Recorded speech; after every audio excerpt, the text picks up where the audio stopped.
Mic check 1 2 1 2. Mic check 1 2 1 2. We're here on a Monday. Man, I'm so happy, man. We got some great music to talk about. You know, LL Cool J dropped a single, The Passion. Common and Pete Rock finally delivered their collaborative album, and I'm gonna get into that in a second. I don't think Common was tripping when he said it's top 3 in his catalog. Thumbs up in the chat, everybody. Get everybody in this room. And Eminem dropped The Death of Slim Shady, and Mickey Factz dropped Symphony of Dreams. He's gonna join me in about an hour or so. Good friend of the show. What up, y'all? What up? See people saying what up in the chat. And I was getting all kind of messages, man, from the Eminem hopeful. Eminem's out here doing numbers. I don't really like I said, I was going to go on the Eminem hiatus as far as like having him be a topic of discussion, until, he dropped some music. He dropped some music. Now, I don't know if you guys heard the show last week when I was asking about production. The production, it kind of happened in a way that we thought it was going to happen. No Dilla production, no, grand send-off in that way from, the production giants that I would say in the genre that have always seemed to big up Eminem. I don't even know how much Dre did on this project. You guys could probably let me know because you probably have the credits there. I was so focused on actually listening to the album itself. What did you guys think about the album? I want to start there. You guys can say whatever you like in the chat, but my perspective is listening to the music that we've heard from many of our veterans over this past week specifically. And if we could talk about Nas, Jay, we talk about all the greats, even when we talk about Kendrick, even when we have gripes about Drake and what he does. And Drake hasn't been around nearly as long as some of these guys, right? Kendrick or Drake. We talk about growth a lot. And I'm also going to talk about LL Cool J's interview with Charlamagne the God, which I think Charlamagne did an incredible job. We're going to talk about that as well. And a lot that I got from that interview, we talk about veterans in the game. We talk about veterans in music in general. We talk about growth. And this album doesn't really, and it's not really indicative of growth on any level. It's somewhat backpedaling, but the way it's titled, it kind of gives that excuse for such. So where I want to start here is why exactly does hip hop need or ever need a Slim Shady? Now, for the people who might think, Mike's being a hater, Mike saying this and that, out of pocket or whatever. Why do we love hip hop so much, right? Hip hop is something that, from a poetic standpoint and from an artistic standpoint, we're actually getting the artists' lives. We're actually getting their accounts. We're actually inspired by their stories and, some truth to the aspiration that, they put out there to get you to go out there and do what you want to do in your life. And it's motivating, right? Musically, motivating. Even when you look at Big, even when you look at Pac, even when you look at all the greats, they have motivating stories and they have stories that you can connect with on some level. When I listen to this effort and it's about name dropping, it really lets me know and it really reminds me of what this Slim Shady character once was. And it's entertainment, and I guess it's seemingly entertainment and it's kind of forced entertainment, but no one really takes it seriously. Like, let's just say, the Lizzo name drop, for instance. When he goes in on Lizzo on the song, I think it's Road Rage, or at least he mentions Lizzo, and then he goes on this whole rant about, overweight people and, fat shaming, if you will, right? Just going over the top to be overly offensive and hiding behind the moniker that, this is not Eminem saying this is Slim Shady saying this. So why exactly do we need a character like that if the actual artist themselves isn't going to actually, say it with their chest, right? Why do we need someone who is going to go out there just for shock value and quote unquote entertainment value when the artists themselves can come back and say, you know what, I didn't say that. Some Shady said that. That's like if I get here on this platform with you guys and actually say some things that may be hard hitting, maybe you know, may hit the censors a little bit, and then say, you know what, that wasn't Mike D saying that, that was Shady D or whatever, and come with some sort of alter ego that I can actually hide behind when, these are things that I actually think, or things that I really feel. And I think that at 52, I think Eminem's 52 now, right? I think at this point in your career and in your life, it's just kind of corny, man. You know what I mean? Like you can kind of play this alter ego thing like in your 20s and things like that. And it was the 90s, 2000s. This is something that you can say, you know what, I did that when I was younger, was under the influence, whatever. You could throw that on there. But doing that at 52 years old and expecting people to actually take that serious, it's kind of corny. But I mean, again, if we're looking at this from because somebody hit me up and was like, well, maybe we should look at what Eminem does as satire and as, kind of like a Weird Al Yankovic type of rapper, joking rap. That's fine too, if we want to look at it from that standpoint. But if we're looking at it from that standpoint and we're not taking this artist serious or anything this artist is saying serious, how do you even rank this artist anywhere near at the height? How can this person be top 10, top 15 if we're not feeling the stories? Hip hop is supposed to be the core. And when I say the streets, I'm not talking about on the block, blah, blah, blah. I'm talking about basically this is from the heart. And this is what you're saying from the heart. We're supposed to really mean this. We're supposed to really take what artists say to heart to a certain extent. And yeah, Weird Al to another level. And no one sits here and says, you know what Weird Al does is cool, and he has his own subgenre and own lane for it. But no one's sitting here saying, yo, Weird Al is one of the greatest artists ever. And so I think that we kind of got to take those things with a grain of salt. Now, when I listen to this effort, it sounds very forced. I want to do whatever I can do to offend people. I want to say whatever I could say that's gonna trend, that's going to hit Twitter, that's going to hold on one second, guys.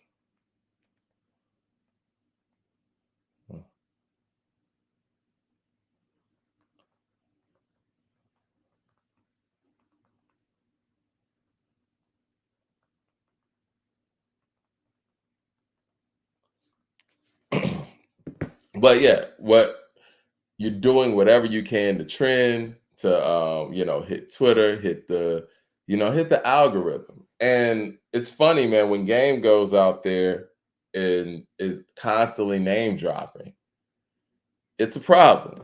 But when this artist actually does it, it's funny. It's a whole different narrative. XXL actually went out there and counted his name drops.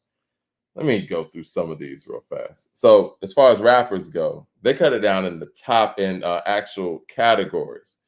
As far as rappers go, his name drops on this album. You got Andre 3000, Baby Tron, Big Daddy Kane, Big Sean, Black Eyed Peas, Cannabis, Cool C, The Baby, Diddy, Easy Mill, Jizza, excuse me, Intelligent Hoodlum, Jadakiss, Ja Rule, Joyner Lucas, Kendrick Lamar, Kid Cudi, Lil Wayne, LL Cool J, Lord Jamar, Megan Thee Stallion, Melly Mel, MGK, Nas, Nicki Minaj, Playboy Cardi, Redman, Steady B, The Notorious B.I.G., Tupac, Will Smith, and Ye.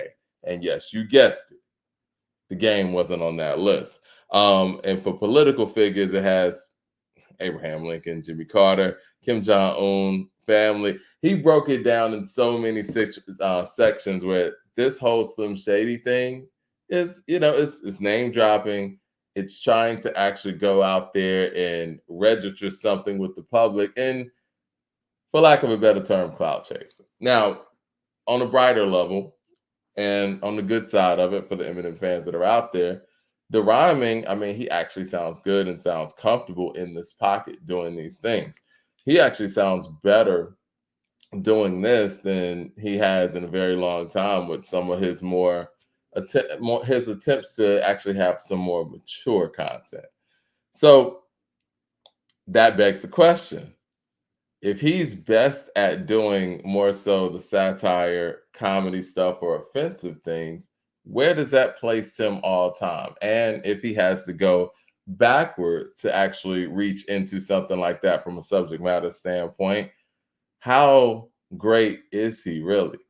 It's a backward stance. Now, JID to me was a very big standout on this album. I was actually surprised to hear JID as a feature.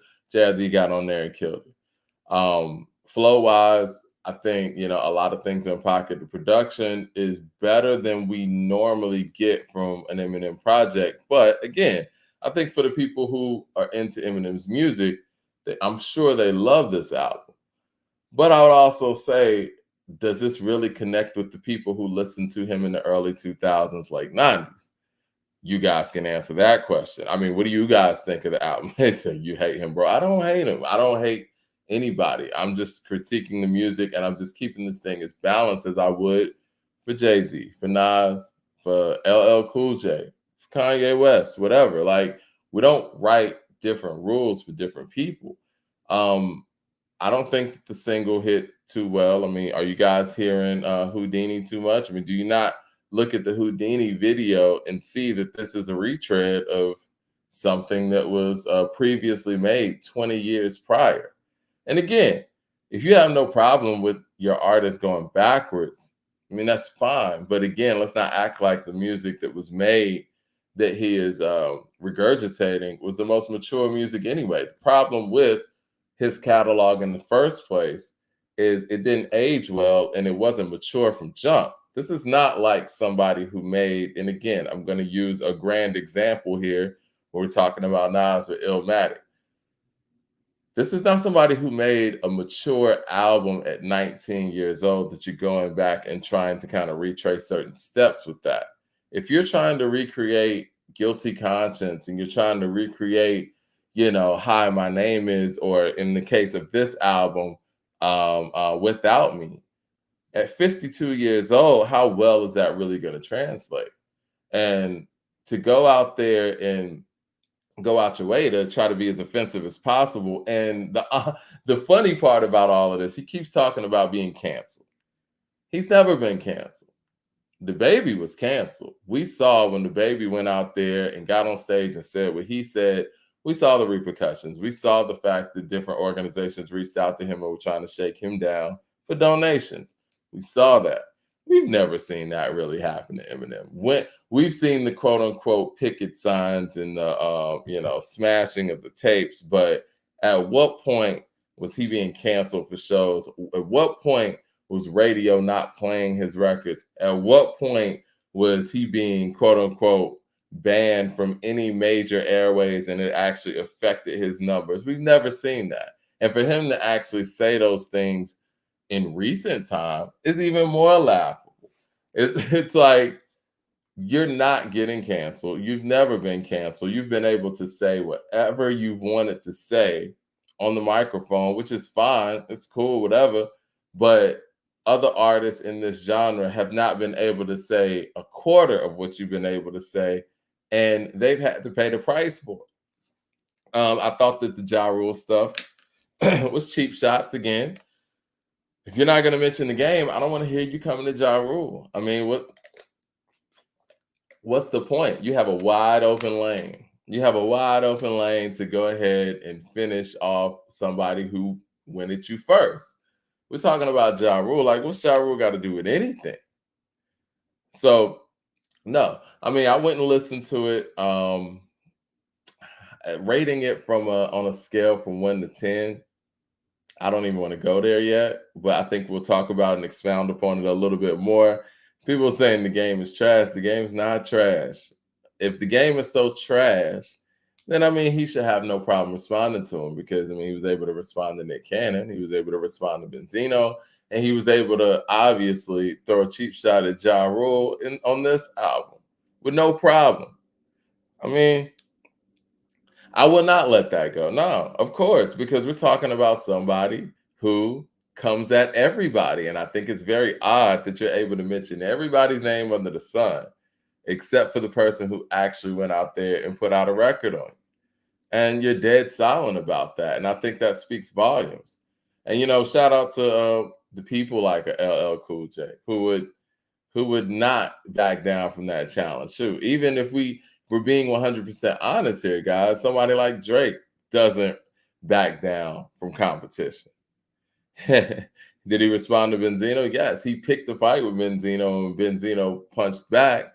He went back down and said nothing. So he said Benzino's name. He's never gotten on record and said anything about the game straight up after Game put this record out on him. I mean, and this was nothing but air and opportunity to do so. Because again, so many people have found their name on this album. Lord Jamar is another one. And, shout out to Lord Jamar. I think Lord Jamar kind of cracked all of this stuff open because years back, people were actually putting Eminem in their top fives. And when you think about it, the only material that people really had to go on to put him up so high was the quote unquote Slim Shady stuff. And to actually get a revisited and updated version of what that stuff was that people act like was so great, I think is a good thing. I think it's good that we were able to be reminded that this Slim Shady stuff was never that good. It's nothing but lyrical gymnastics and an album about nothing for the most part. Now he had a song about, I don't want to say a song about his daughter, but it was about him leaving his daughter because Slim Shady was leaving, and and what that would be like, which I thought was kind of weird too, because this is supposed to be your alter ego. This isn't Eminem. It's very confusing. I don't think that we really need an alter ego of a 52-year-old rapper that's living on a full effort. I mean, I just think it's unnecessary. And when I thought about it even further, I'm like, did we ever really need Slim Shady or that alter ego in the first place? Did we ever really need that? What did the alter ego of Slim Shady add to the game? Because when we talk about real shock value, we're talking about people like an Ice Cube or people like an Ice-T. And those guys, the stuff that they were saying, they weren't able to go back and say, yo, I didn't say that. That was Ice Cube. This right here is me, as opposed to my alter ego, Ice Cube or whatever. No, Ice Cube went on these radio stations, went on these television stations, Larry King Live, and he had to answer for what was on record for Ice Cube. He couldn't go out there and say, yo, this is Ice Shady.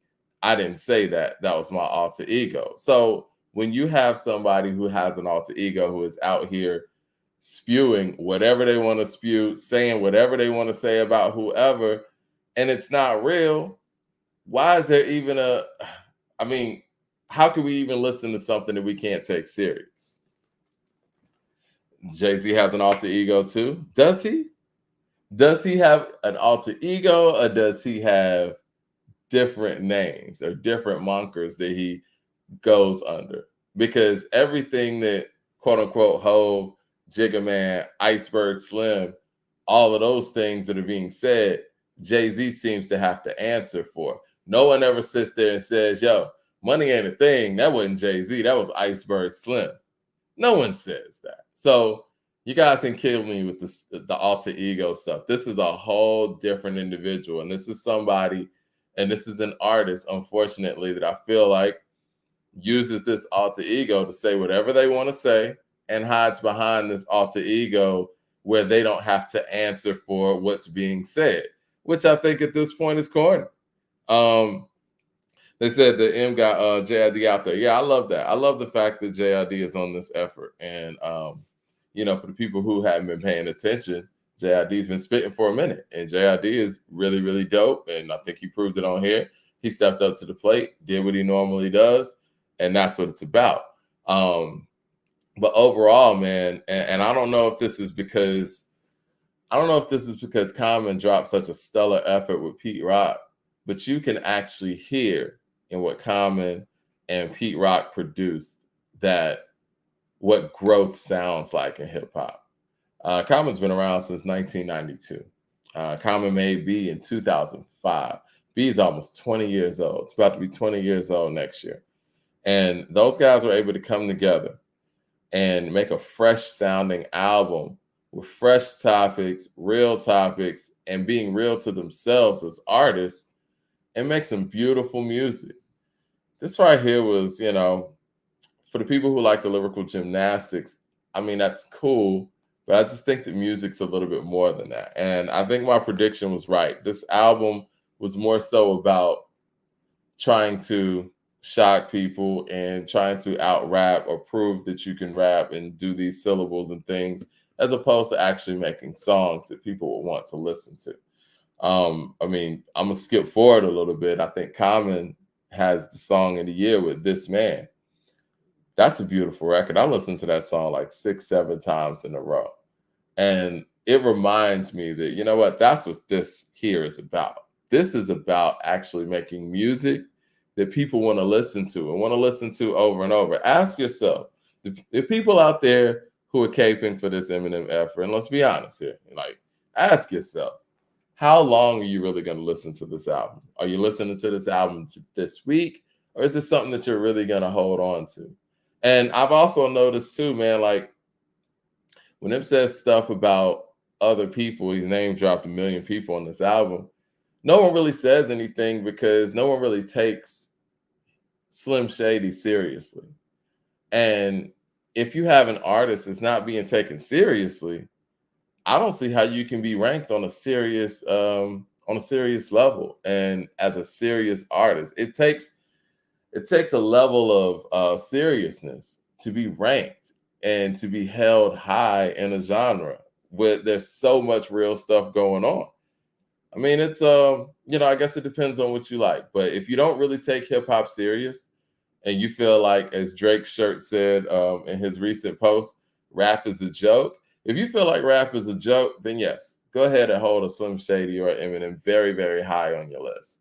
But if you really take hip hop seriously and you think that hip hop is a way of life, you think that these stories are so real that they actually connect with you, connect with your soul, I don't see how anybody can have this ranked high. I mean, that's just my personal take on it. Now, if you guys feel a little different, let me know in the comments. I mean, am I tripping? It's good to have this music. No.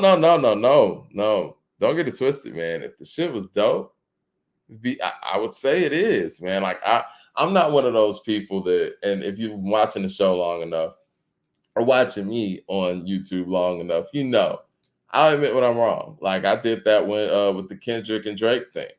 Like when I didn't think Kendrick was gonna come with them records that quick, and when he did, he proved me wrong. I'm like, yo, man, he got this one. You know what I'm saying? Like I was waiting for Eminem to prove me wrong for the sake of hip hop.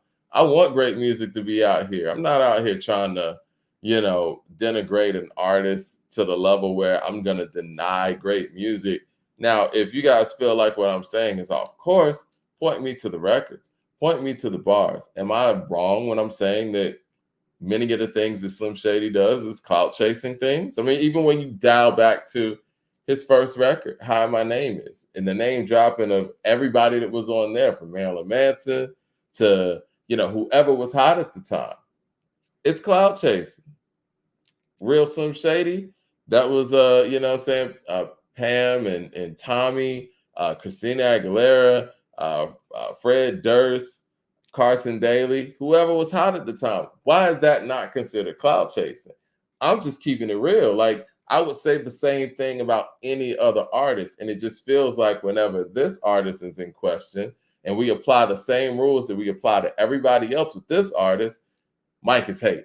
I'm not hating. I'm just keeping it balanced. You got to ask yourself why you're not able to be objective when it comes to this artist. That's the thing.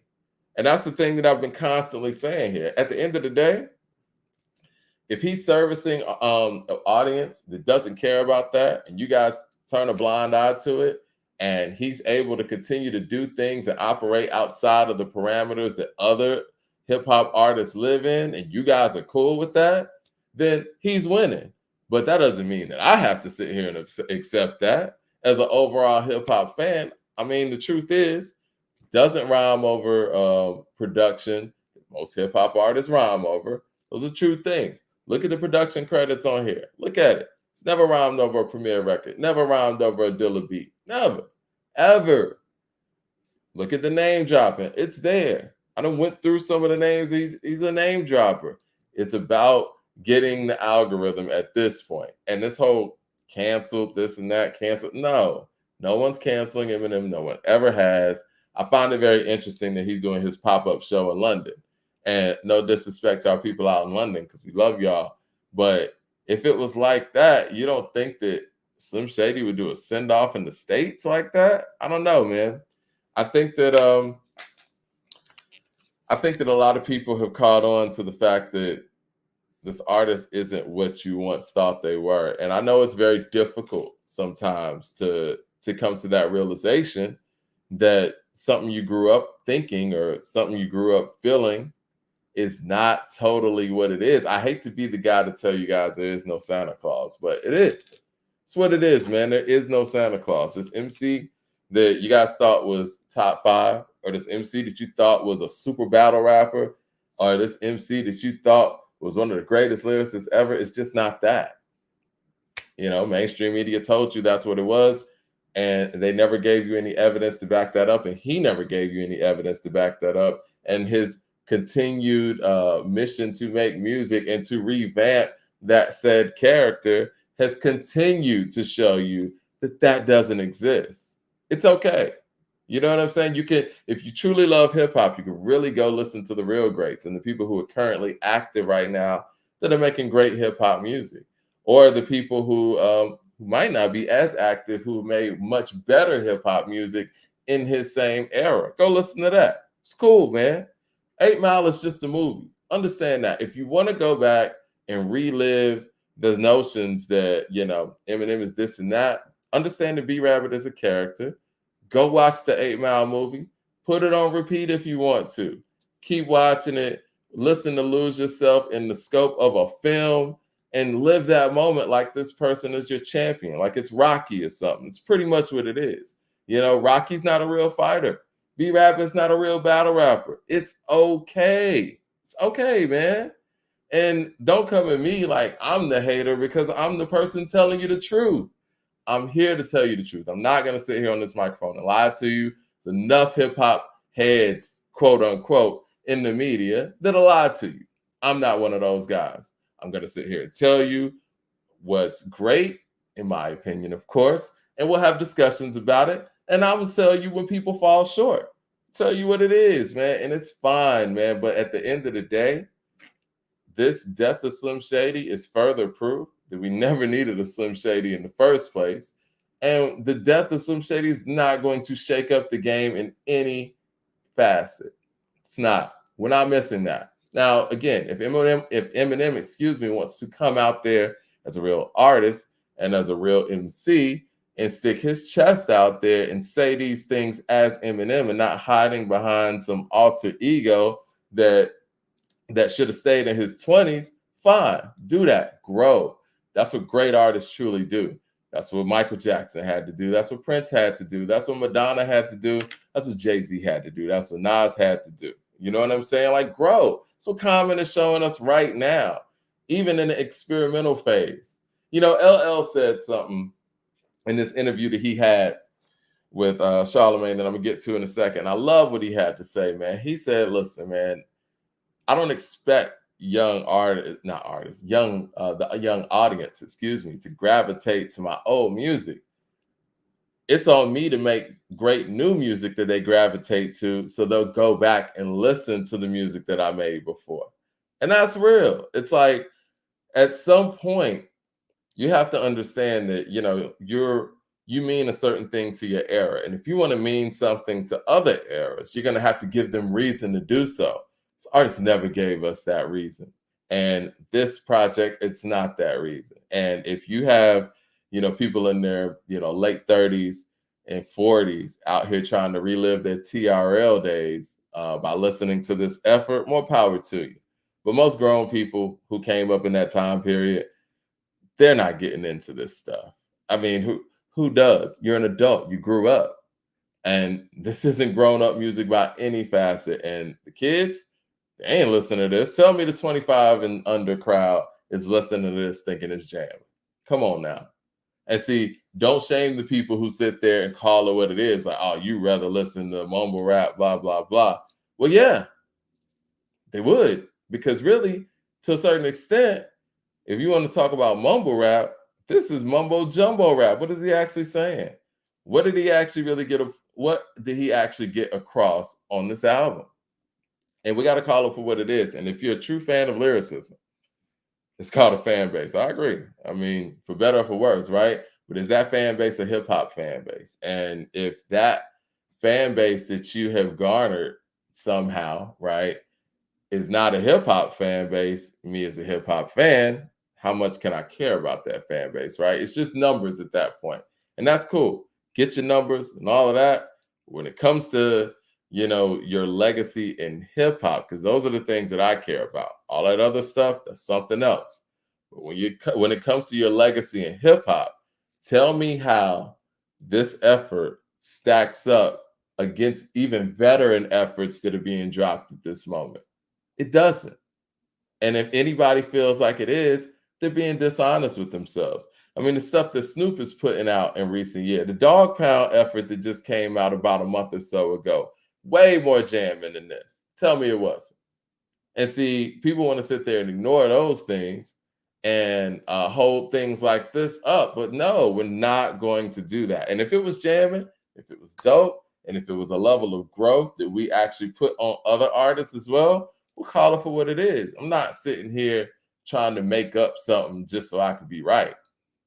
If I'm wrong, let me know the records. Ain't nobody talking about no records in the actual chat. They're just saying Mike's hate. But again, Depth of Slim Shady indeed. After speaking on this, man, I don't know. I'm going to have to listen to it a little bit more to give it a real rating. But I'm flirting with like a 6 out of 10, to be perfectly honest with you guys. And for a veteran artist, a veteran MC, and somebody who just got put in the Rock and Roll Hall of Fame last year, before Tribe, by the way, but I know Tribe's going this year, before Wu-Tang, by the way. I'm going to have to grade this on a very difficult scale. I can't just grade this as a regular record. I mean, I can't. But again, Super Duper says 5. I mean, 5 out of 10. Listen, I'm not going to sit here and act like the pen work was just totally garbage. I mean, I can see he put effort in it. And like I said before, I think he's rapping a lot better than he has over the past, let's say, 10 years. But again, what is that saying? Overall, to me, this effort drops the legacy a little bit, because what it also showed me is, even though it's better than the records that have come out in recent years from him, it lets me know that this is the best that he can do. And not just the best that he can do at this point. I think it's the best he can do in general. And if he could do better in his prime, it's not too much better than this. It's the same old formula. And it just lets you know that this formula doesn't work like that. And it doesn't grow like that. Like if Scarface was to go out there and try to revamp a formula that he used 20 years ago, let's just say Scarface goes out there and tries to, I don't want to say remake The Fix, but get back into the mode that The Fix did in 2024. It would be great. And it would still connect. And it would still hit those chakras. It would still hit that heart. You know what I'm saying? But this doesn't. Silver Lining with the super chat. Shout out to the super chat. He says, "You're just not an Eminem fan. Eminem's verse on Fuel is fire." I like Fuel. Like I said, JID did his thing. And I think the fact that JID's on there really helps as well. I mean, listen. Yeah, am I not a fan? Yeah, I guess you could say, I guess you could say that, but that doesn't mean that I'm not a fan of some music that he has made. So yes, I'm not a fan in general because of, to me, his overall catalog doesn't warrant me to be a fan, but he has made music that I have liked. So I think that I hold him to a standard of what he's actually made that is great. And I don't think he consistently hits that mark. I mean, do you guys think that he's consistently hit the mark of some of his better material? how often do you feel like he consistently, hits the mark of some of the best material that he's made? Because if we're going to go album for album, let's just say you did like the first three albums. Okay, what did the rest of the catalog do? And if you think that he has consistently hit that mark, then fine. But I think most of us have a general consensus that he hasn't hit that mark. So it's not about me not being a fan of him, but I'm not a fan of him because of his lack of consistency as an artist, if that makes any sense for people.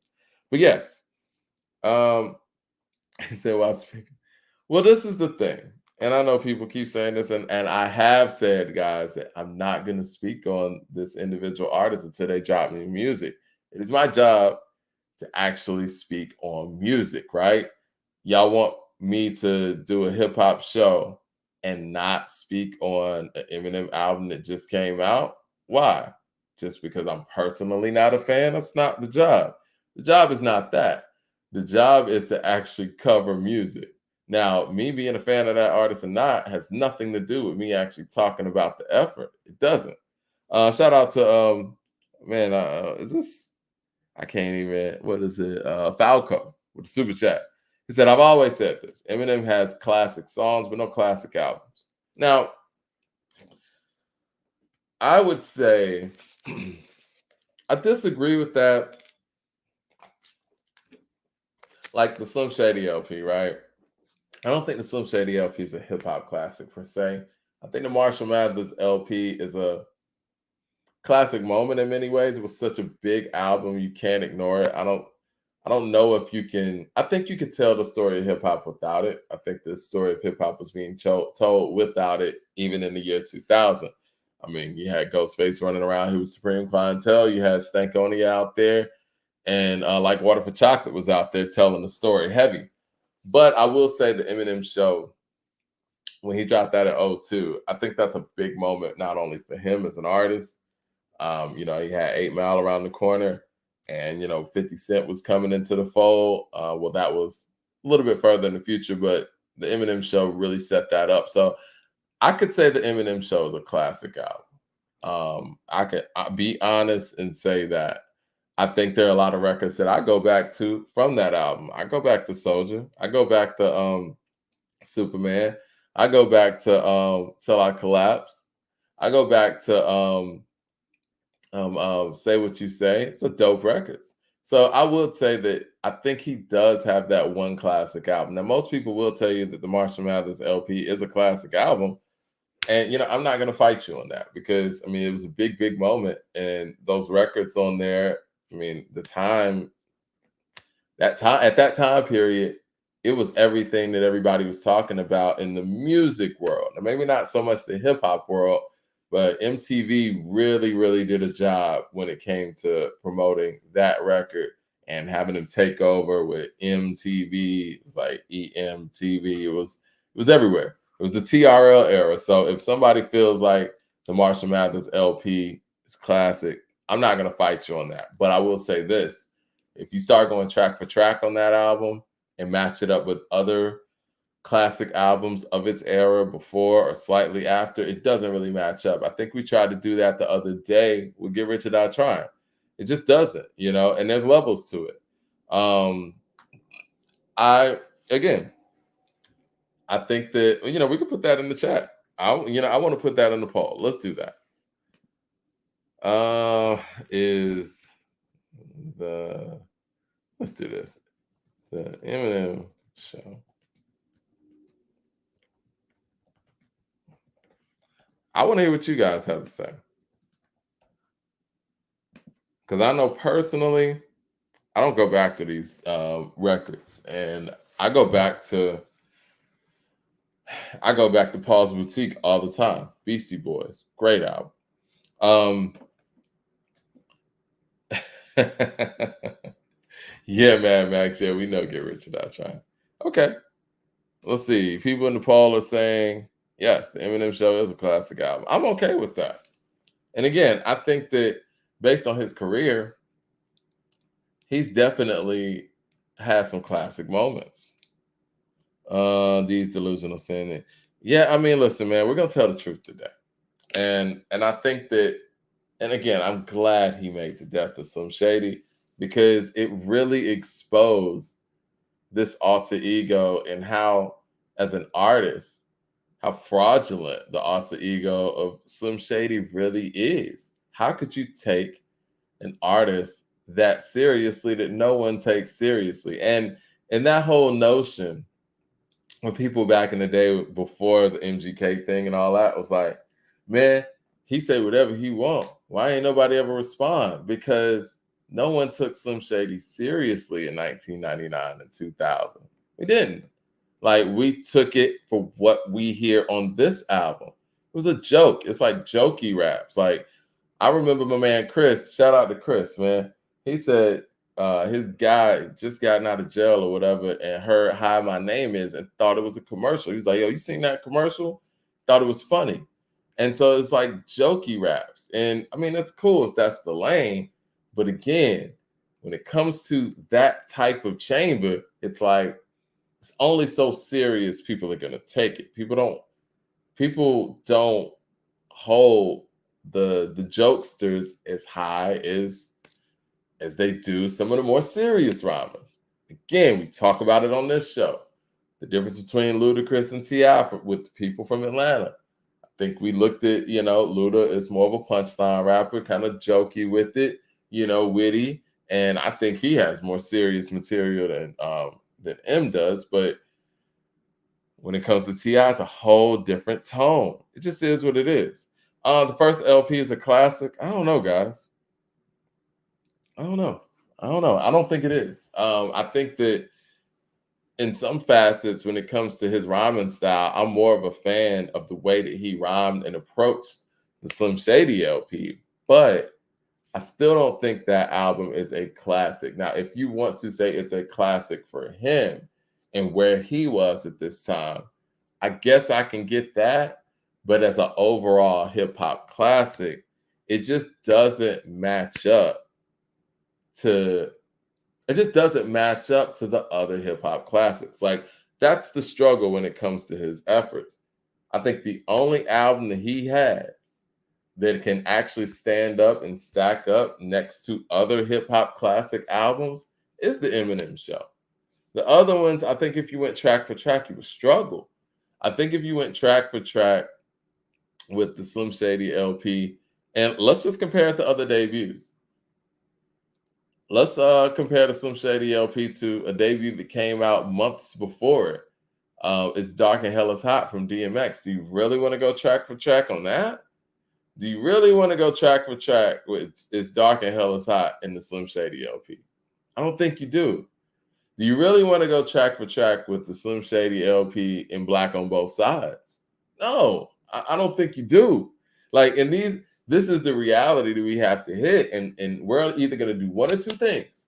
We're going to accept that reality, understand that reality, or we're going to separate this into another subgenre or something so that we can hold this up. Because I will say, this is slightly different. Yeah, I agree with the people in the chat. Yes, of course. I mean, I'll tell you from a person who was there. I was in high school when both of these efforts dropped. I was in high school when It's Dark and Hell is Hot dropped. And I was in high school when the Slim Shady LP dropped.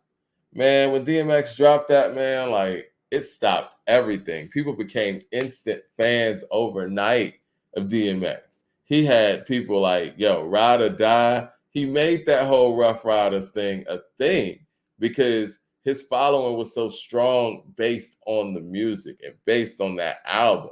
And everybody knew every track word for word. And this is in the South. This ain't even up top for real.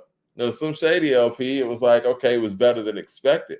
We liked Role Model. I thought Role Model was dope. Actually, it's my favorite song on that album, Bad Meets Evil. I wanted to know who Royce was after that. Rock Bottom was dope. Bonnie and Clyde 97, I thought was cool. Brain Damage was cool. But again, this was jokey type of rap. And it was fun. Yeah, we got Mickey coming on, man. You know what? Let me set up Mickey because I want to say this before he gets on air, man. I listened to his album Symphony of Dreams. And if you guys haven't heard it, you got to go out there and check it out, man. Hold on one second. Let me make sure Mickey's still good so we can get him on. Yeah, Symphony of Dreams. I like going into listening to albums without knowing any information on it. Like, I just want to press play and just kind of want to go from there, right? Tobes produced this whole album, and it's an EP. And I didn't really know, what to expect other than bars when it comes to Mickey. I know he was talking about it. He was sharing this album that he was talking about making with me a couple of months ago. It was like a Miami bass album. And I wasn't sure if this was that one or not. And I'm looking for that one too. We're going to talk about that when he gets on air. But he was able to make an EP, 7 tracks. And this project felt so full because it covered everything. Like the intro, basically was storytelling. He was talking about what was going on in his life, and it set that thing up and it set the tone. And then he came with a banger after that with Fearless. And then he comes with, something a little bit more conscious with Peace of Mind. And then he comes with like a posse cut on there. It's like he's giving you everything, and you're listening to a 7-track EP, and it feels like a full-length effort. I know we talk about this all the time when it comes to Daytona. People talk about it being 7 tracks and this and that, but it's definitely a difficult thing to do, to make somebody feel like they got a full album experience with 7 songs. And I think Mickey was able to do that with this effort. And I can't wait to talk to him about it and just kind of get some insight about what his mindset was putting this album together. And I know he had a tweet out there talking to some of his fans, just talking about, I could bar people up on every album. But I think he said, and I'm paraphrasing this, he was saying something about this being important to make songs. And when I heard this effort, and this is after me listening to The Death of Slim Shady, and I'm like, yes, this is what it's about. This is about making songs. Listen to the Common and Pete, man. This is about making songs, especially when you're a veteran act and you're a veteran artist. I think a lot of the allure that you guys speak about when it comes to the Slim Shady LP was the fact that it's coming out the gate.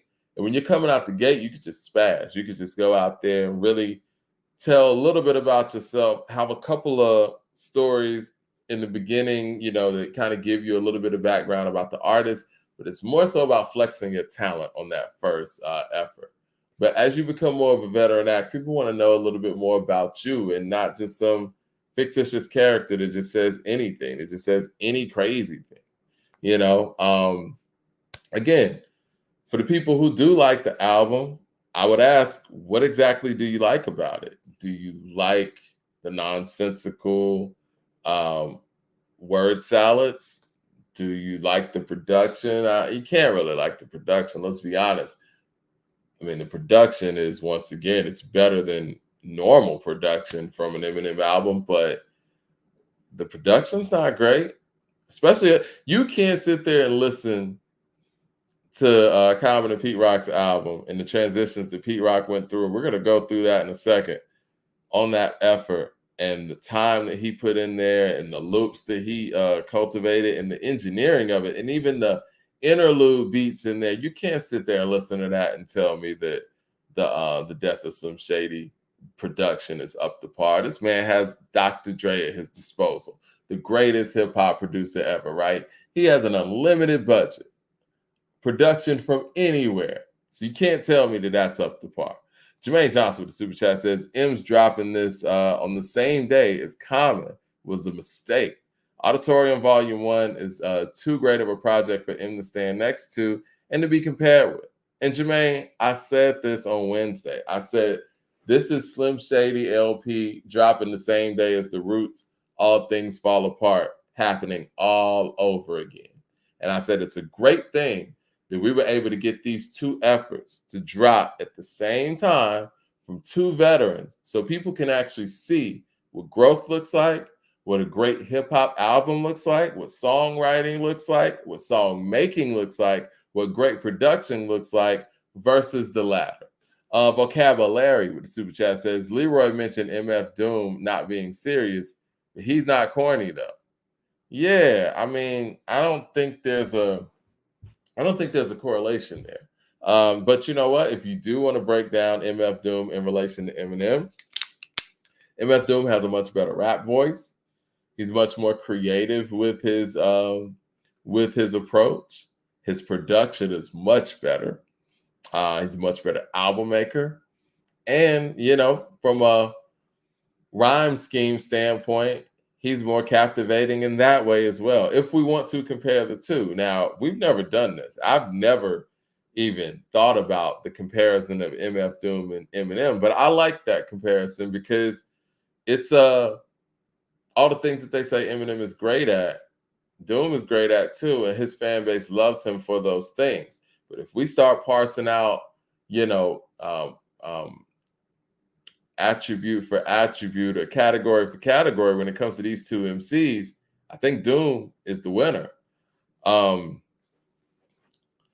Ludacris is out rapping all of his peers? Maybe in the booth in Rap City. What?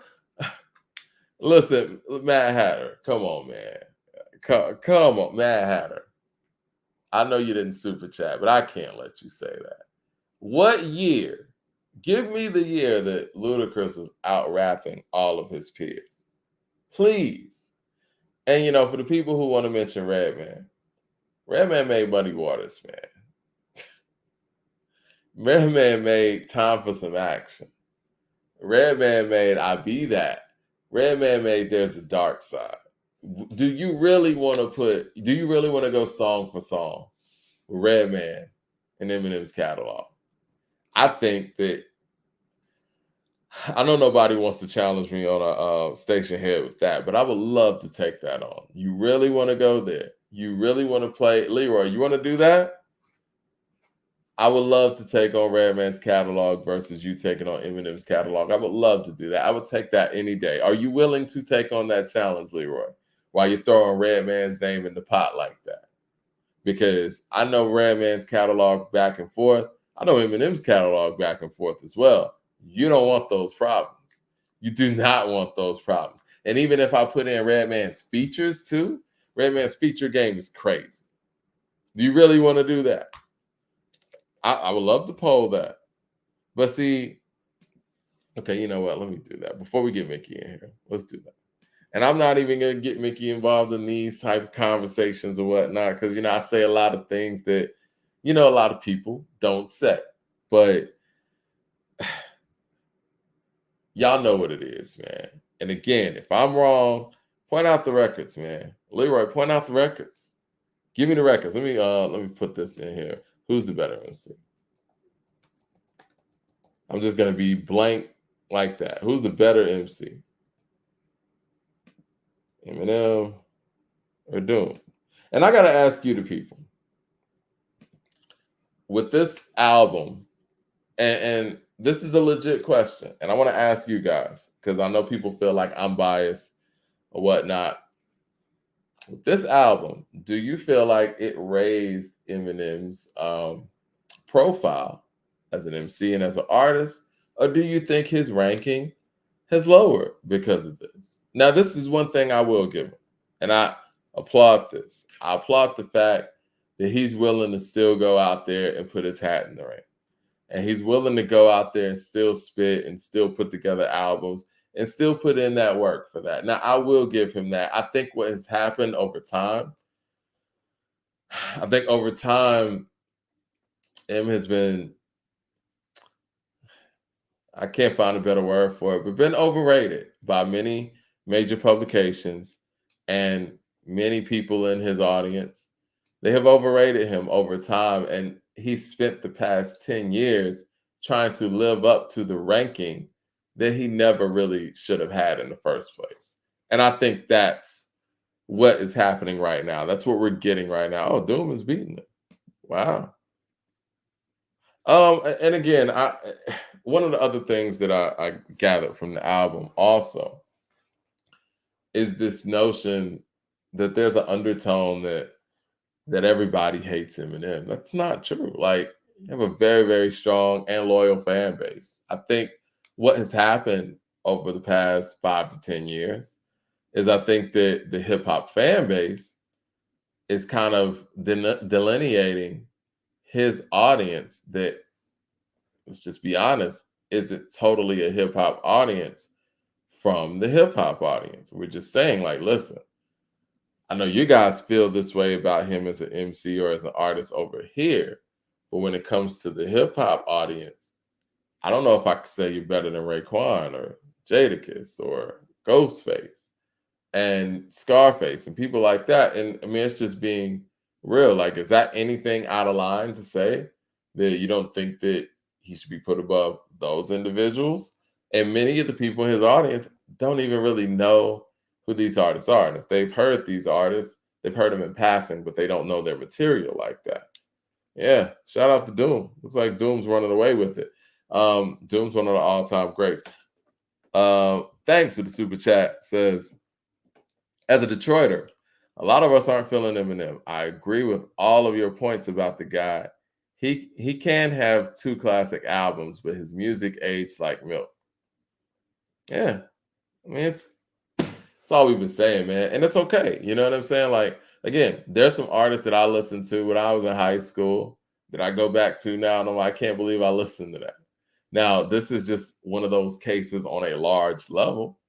And we all grow up. It's okay. We all grow up, and sometimes the music that you listened to when you were 12 years old doesn't sound the same to you when you're 32. I mean, I used to love TLC's first album. I don't know how well that album aged outside of Baby Baby and a few songs here and there. But yeah, Hat to the Back doesn't sound like it did when I was in elementary school right now. It just doesn't. And that's okay. And that's nothing personal. That's no digs. Just understand the individual that you thought was a top 5 MC. It's just not. And there's no proof of it. And he's proven to you further with this current LP that he's not. So I can say that and I can move on. Let me see if Mickey's ready to get on. It's 7 o'clock. Let's see. Oh, cool. He's gonna have his producer on with him too.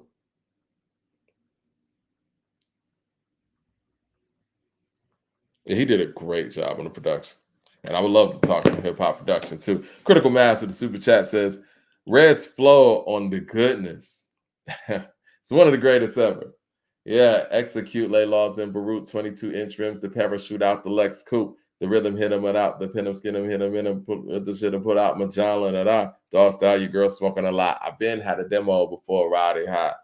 Like Bob Witt, straight out, cash out your car lot, Clorox, your Fort Knox to your car squat. Bite off your ear for a souvenir. Switch from Ray to Roy, give you primal fear. If you don't know the click, call you smoking wet. Funk Doc, Def Squad for the Jersey set. Love the goodness. Buster killed that too. Yeah, people in the chat, feel free to let me know if I'm tripping though. Am I right or am I right? All right. But yes, let me get them the link, man, so we can get them in the show. Make sure our production team is on top of that as well.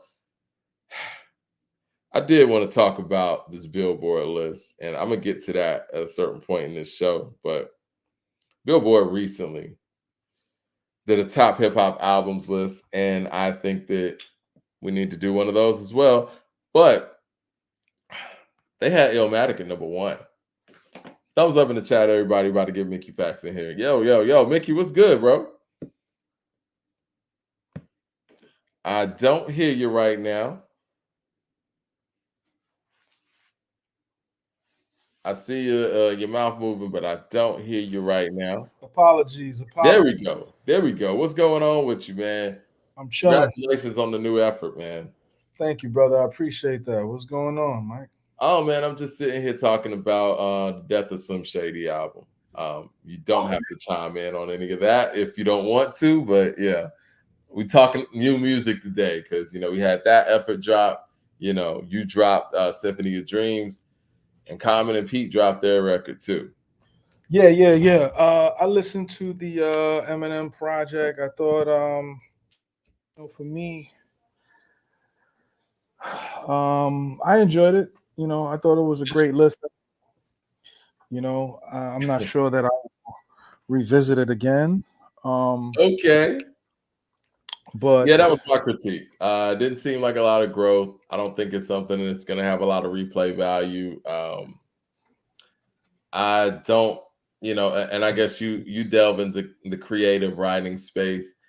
I just don't dig this whole, some shady alter ego at 52. And I think the thing about the alter ego for whole efforts, and at least this alter ego in particular, it feels like this is an alter ego that can say whatever, and the artist doesn't have to answer for those words. And to me, I think that's so not hip hop. Ice Cube wasn't able to sit there and say all the shit that he was saying and get on CNN and say, "Yo, that wasn't me. That was Ice Shady."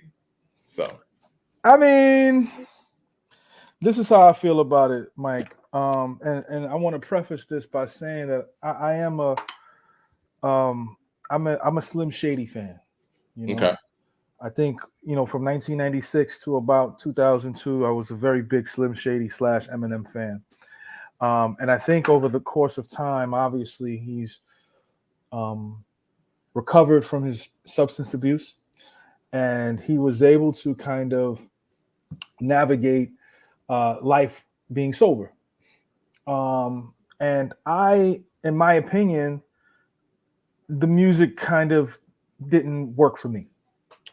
And he became it became less about the music and more about the technique. And the technique is stellar. It's top tier. It's very incredible. As a writer, I listen to it and how he rhymes. It is top tier rhyming from a technique standpoint. But it's still music. And as I was listening to it, I was like, who is he making this for? And it felt like he's making it for two separate types of people. One, he's making it for his stands to defend that he is the greatest. And he's making it he's also creating and doing this as a space for his peers to hear and say, damn, this is crazy from a technique and writing standpoint. But I'm not sure if some purists really just enjoy this because I don't know if it's actual music. I think it's just random technique. And for some that may work, and when I listened to it, I enjoyed it for what that was at the time, but that's not something that I would revisit. If I do revisit that project, it's to listen to JID's verse on Fuel. I agree. And I said that before you came on. I thought JID's verse on Fuel was stellar. I loved his appearance on there. And also, to your point, and I'm gonna let you get back to it, right? He ain't really trying to get canceled. Yeah. It's like he's not saying the N-word. It ain't like he out here saying the N-word. It ain't like it's very phony. It's I don't know, man. I mean, technique and all that stuff is real. What you're saying is real on that level. But one of the big things that drew us to hip hop, it wasn't just the techniques and rhyme patterns, man. The shit was real. And it felt something. And you felt something when you heard Cream and you heard Ice Cream. And I don't know if I could feel an artist that I don't believe. And you know what I'm saying? Like, now, granted, there's a lot of artists who are out here faking it and all of that, but you at least believe them and you believe the sonics behind it. And I don't believe anything from this artist when, under the Slim Shady moniker specifically. And then on top of that, I really don't feel the stuff. But from your technique point of view, and I know you can, we've had conversations about this, Cannabis was the person that made me realize that all of that wasn't enough. Gotta make songs. Because Cannabis never got that pass. I've never heard anybody outbar people in an era in the way that Cannabis did. And he didn't get that pass to go out there and, just be able to do freestyles or just bar people up on record. They were expecting a Dark and Hell is Hot from him. They were. But I think Cannabis just didn't have the proper production. Yeah. It was okay production. It wasn't, looking back, it wasn't, in living in it, people panned it because they said the production was bad. But when you revisit it, it's not bad. It's just okay. It's like, oh, this is okay compared to his freestyles, the beats he was rhyming over on his freestyles, and the beats he was rhyming over on his features. That's true.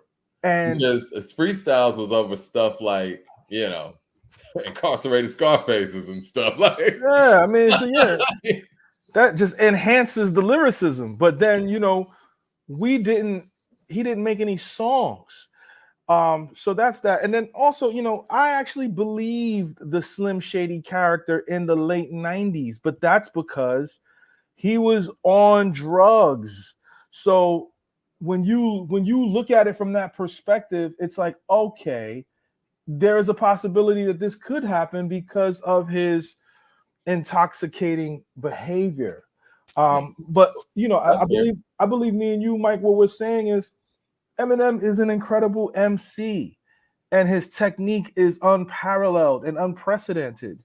But on this particular project for you and I, it's not resonating from a musical standpoint, and it's nothing with replay value that for me and for you, I'm guessing, And what I told one of the people in the chat, they said I'm just not an Eminem fan, and I was like, well, it's not that, because I have been a fan of some of the material that he's put out when he does it on a high level. I just think he doesn't consistently hit that mark musically, and that's all I'm saying. And if anyone feels like he has hit that mark consistently over the past 20 years, I mean, show me where. We're talking about efforts that are 25 years old. Yeah. And I think people are also waiting for Eminem to just kind of utilize his Alchemist connection, talk about things that hip hop wants. It's kind of like the Drake thing, right? Like, when people are like, yo, if Drake just did a timestamp album, we would love him. And it kind of feels like the same thing with Eminem. Like, why is he not? He has the resources to rhyme over Just Blaze and Alchemist and Kanye and Dr. Dre and Havoc. Like, there's no unlimited. So it's like, what are we doing here, right? But again, it's Eminem. So I don't want anybody attacking me. I feel it's okay to give me all the smoke. I send it this way. Mickey ain't say nothing. It was all me. But you just dropped Symphony of Dreams. Yes. And I think it's a very complete effort. 7-song EP. Did you have more songs in the chamber and you just wanted to keep it to that 7? No, it was actually 5, and we added an intro and an outro, which was House Is Not a Home and Long Goodbyes. Shout out to Tobes. I was trying to get him to come here, but he did a great job too producing. Yeah, so for me, I think 7 the 7 records I recorded were the 7 records we put out. There was nothing left on the cutting room floor. Once I picked all 7 beats, I wrote to all 7 beats, and that was it. And I wrote the project in like 2 days. I recorded the whole thing in a day. And no. Yeah, I'm serious. Yo, man, you're crazy, man. Nah. Listen. No, I recorded this in a day. It took me about maybe 4 or 5 hours to do the whole project. And the project is also, I finished this project in September of last year. This is a 9-10 month old project. Wow. So the reason why it took so long to come out is because the project that was called It's Only Us Here, the deluxe version, we had a vinyl situation that pushed that project back 3 months to May. So even though I was done with this in September, this was supposed to come out in like April, and it got pushed into July. So Now I know you had a message for your audience. I think I might have saw it on Instagram or Twitter, where you were talking about the expectations. You were talking about you being able to bar up on whatever album, but this was about making songs. So I'm paraphrasing it. Where did the approach for this album come from for you? So I think I was kind of like in a rut, and I was like, I need something fresh, something new. I went on Twitter, and I said, hey, who if you want to produce a project for me, send me some beats, and I'll pick somebody, and we'll do something together. And Tobes sent some stuff that I enjoyed. I liked his sound. It was very bass heavy, very sample, not sample like RZA, but like it was kind of like very. It wasn't too grungy, but it wasn't too clean. But the bass hit really well, and it felt hip hoppy. So I was like, I'll do this. And I didn't want to rhyme. I didn't want to just be. I don't want to. At that moment, I didn't want to be too crazy lyrically. Like I just kind of wanted to speak about the things that was going on in my life. Now, Feelings is probably the most quote unquote lyrical record on a project. But that was more of a technique thing, and it's more of a pattern thing, and you can hear it, and people are going crazy over this record. And that was like the second single. I thought it was just something that every project I do, at least one record, I have to remind people, hey, I'm really good at what I do. And that's I think you did a great job of just balancing out this record, and I think you sequenced it perfectly too. I love the way you started it out with House Not a Home. Yeah. And I really like how Fearless is the first song on there. Yes. Because it like goes right into it. And like I told the people before you got on, it feels like such a complete effort. Even you having the posse cut with the faculty, like that shit is hard. Like that's this is, and I'm being real, man. This is one of my favorite projects from you, Mickey. Oh man. I mean, I'm seeing a lot of people really enjoy this, and I did this very quickly. It was not. It didn't take any. I don't want to say it didn't take any effort, but it was something that was just like, okay, let me put it together really quickly and get it out to the people. And I got about 4 or 5 other projects ready to go with all different styles and all different kind of approaches. So I'm actually excited to kind of start letting people kind of hear this high level lyricism on a consistent basis. Leroy Green with the super chat says, "What up, Dean Factz? Can you do me a favor and briefly break down the story behind Long Goodbyes? I tried to do that earlier, but I don't know if I did it justice." Okay. Yeah. So Long Goodbyes was the outro. That was actually the last record that I wrote for this. I had got a DM from someone who broke up a fight with a pregnant girl at a school and another girl. And the teacher got hit during the fight, and he fell and kind of had a concussion, and it put him into a coma. This is why, like, I try to not, engage in too much violence, because you never know what could happen, and then you could risk your life and your freedoms. So he was in a coma, and he sent me a DM and said, "Hey man, your Mickey Mouse project is helping me to walk and talk again. It's giving me inspiration to move on with my life and gain normal brain function with some of the nostalgic points in the project." And when he sent that to me, I was just blown away. I couldn't believe it. I actually might post it today. I'm gonna post it today on my IG so people can know. But that's where that came from. Now, the speech is from the graduation for Pendulum Inc. So the intro and the outro is my commencement speech to my students at the graduation. And for the people out there who may not be aware of Pendulum Inc., let them know a little bit about Pendulum Inc. and what it's about. Yes, Pendulum Inc. is the very first ever school for lyricism and hip hop. We teach MCs how to be better lyricists. We teach MCs how to be better artists and better human beings through rhythm and style, rap techniques, advanced rap techniques, rhymecology, which is our mental health specialist on staff. We teach you the business of music. We teach you content creation, and we also, bring in a legendary guest every month. So far this year, we've had Cassidy, Freeway, Styles P, and we ended it off with Crooked Eye. Next month is Women's Month, and we have, hopefully, God willing, we got MC Light, Bia, Nitty Scott, and a female battle rapper pulling up. Still waiting. Awesome. Okay, how do you think hip hop's going in 2024 right now? I mean, Oh man, think it's a pretty heavy year. Think it's an up year for hip hop right now, or this is probably one of the better years for hip hop. I mean, we had probably one of the biggest battles ever on wax this year. We've had some great releases this year.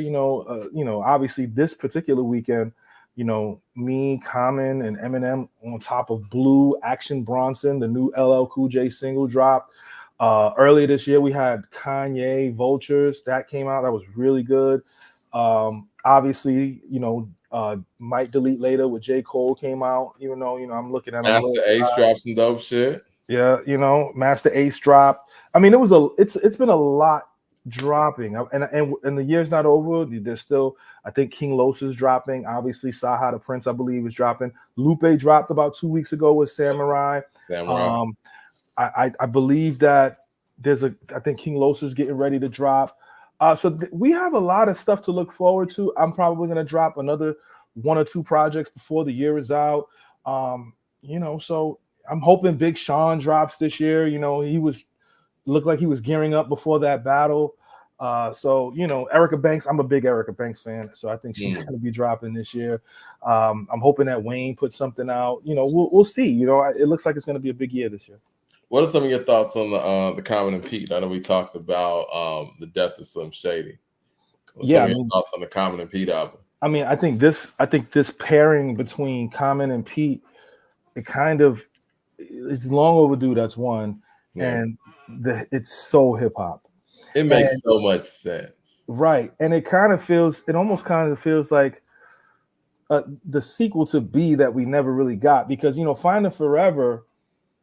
It felt like Finding Forever was supposed to be that sequel, but obviously we were missing that Dilla sound a little bit. But this sounds like a continuation of B. And I was talking to Pete Rock. Obviously, that, because we brought him on the interview, but him and I was talking about this particular project with Common, and he was glowing about it. And I think he had a right to glow about it. So I'm glad that this came out right on time for, the culture of hip hop. It's great. Yeah, great I love the press run that they're on too. I know when Common said a couple of months ago that this would be top 3, in his catalog. A lot of people are like, wow. But I'm thinking, man, it could be. It could be. I mean, the only ones I could definitively say, I still think B is better right now. I think it's too new to say that it's better than B. And I would still give like Water for Chocolate the edge, but everything else is kind of fair game at this point. Resurrection is fair game with this album, I think. Resurrection is damn good. It is. And so is B to me is his best work. Me too. It's going to be tough to beat B, mainly because it was Kanye at his height. The last works of Dilla, the last 2 records officially while he was alive that he did. I mean, come on. Common has so much to prove at the time, and you could hear it. It was a level of hunger. Not saying that he's not hungry on here. I think that he is he's relaxed on here and just comfortable. It's kind of like, Jordan in '96. Like, I know what I'm doing. You know what I mean? Yeah, I think B. I think B was. I think that came out after. Was that after Electric Circus? Yep. Yeah, he knew what he needed to do, and it felt like it sounds like a Chicago album. It's a comeback. You're right. It sounds like Chicago. Like when you listen to B, it sounds like Chicago in the winter, man. Like it's cold. Yeah. Shout out to that album. Actually changed my life. That album changed my life. Also, I was going by the name Renegade, which was like this thought process of being this super reckless, street, violent MC, and a lot of it was just emulating what I saw. And Common with the sound, I was already a fan of Kanye, so Common with Kanye being on his soulful vibe, it just was a perfect marriage, and you could hear the honesty, the poetics of Common, the storytelling. like you said, the hunger, and felt like Kanye had something to prove too. This was after Late Registration, Yep. and he just kind of he put his foot in this project, and you know, you talking about John Legend and Bilal on the same record. It's like, what are we doing here? That was a beautiful, beautiful record. That record was so good that I went searching for the samples that Ye used and put those records on a playlist to just listen to. That's how good that album was. You know what sample I went and looked for was that Shy City, man. I love that record, man. That's such a beautiful song. Yeah. And then when Kanye comes in at the end with that na na na na na, it's little touches like that make great records, man. And again, all the lyrical acrobat stuff is awesome, but when it comes to making songs, and I love the fact that on this album you were really focused on making songs. I know you did it so quickly. I never would have known that you made this album in like what you said, a day. Yeah, I wrote it in 2 days, and then I recorded it in a day. I mean, listen, I have an album called One Above All that I'm gonna put out probably before the year is out. And that was another project. I wrote that in like 3 days and recorded that in like 2 days. That project is the guy who produced Wraith. When I dissed Royce, he did this whole project. Okay. And this project sound like this is like a talk your shit album. It is literally just it almost doesn't feel like a Mickey Factz it sounds like I can't explain. When you say you're dropping that? I'm dropping that before the year's out. I'm probably gonna drop it like on Christmas or something. Are you still doing that Miami bass album? It's Atlanta based, yes. Okay. I'm gonna start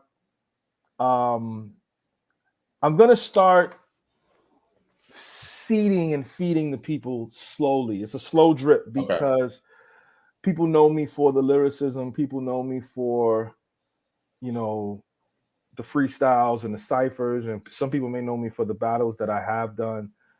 But this Atlanta bass album is a completely different thing. It's like dance, singing, minimal bars, minimal rapping.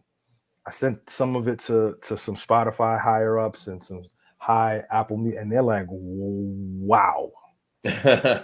So I gotta slow. You think the fans are gonna give you some pushback on that, though?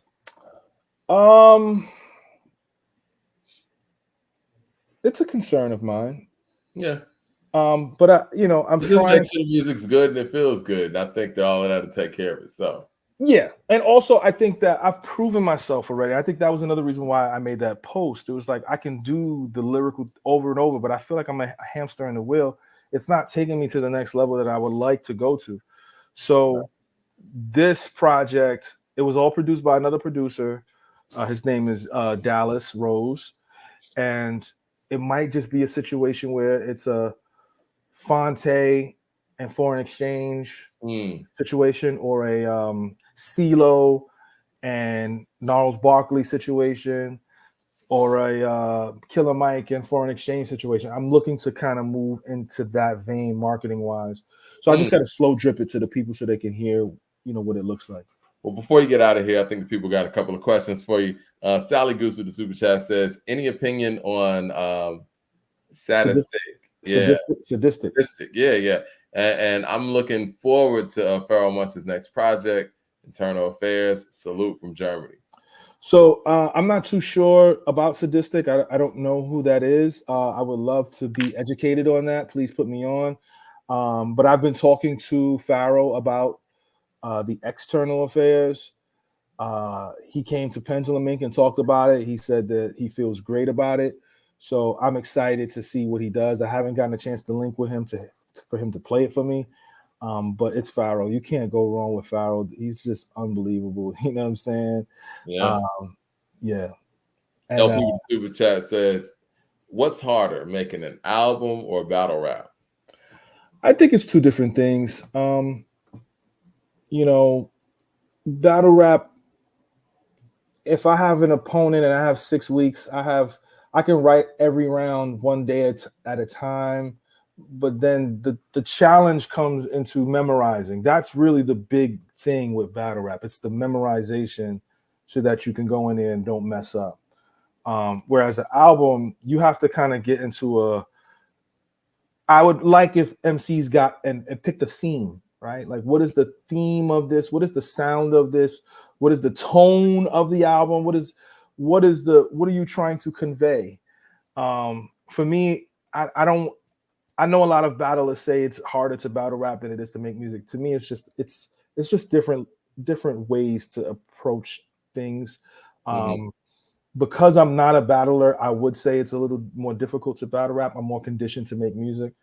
But when it's time to kind of lock in and write around, I can get it done in a day, the same way I can get a project done in a day. I mean, for the people who don't really know what that process is like, of battling, like what is that process like? You said, you can write around a day. Is do you have like a research process? Do you have like an execution process? Like, depending on who the opponent is, like, what's that process like? I think every battler approaches things differently. My approach personally, I've only had 5. There's guys that have 60 to 70. I've only had 5. And the 5 that I've had, as soon as I know that it's a confirmed situation that's going to happen, I just start putting together a whole bunch of themes and words and ideas because I'm entrenched in that community. So like I know certain angles that I can choose. So I just write it all down. Once I write it all down and I look at it for like a day, the next process is fleshing out what it looks like, from light to heavy as you write up.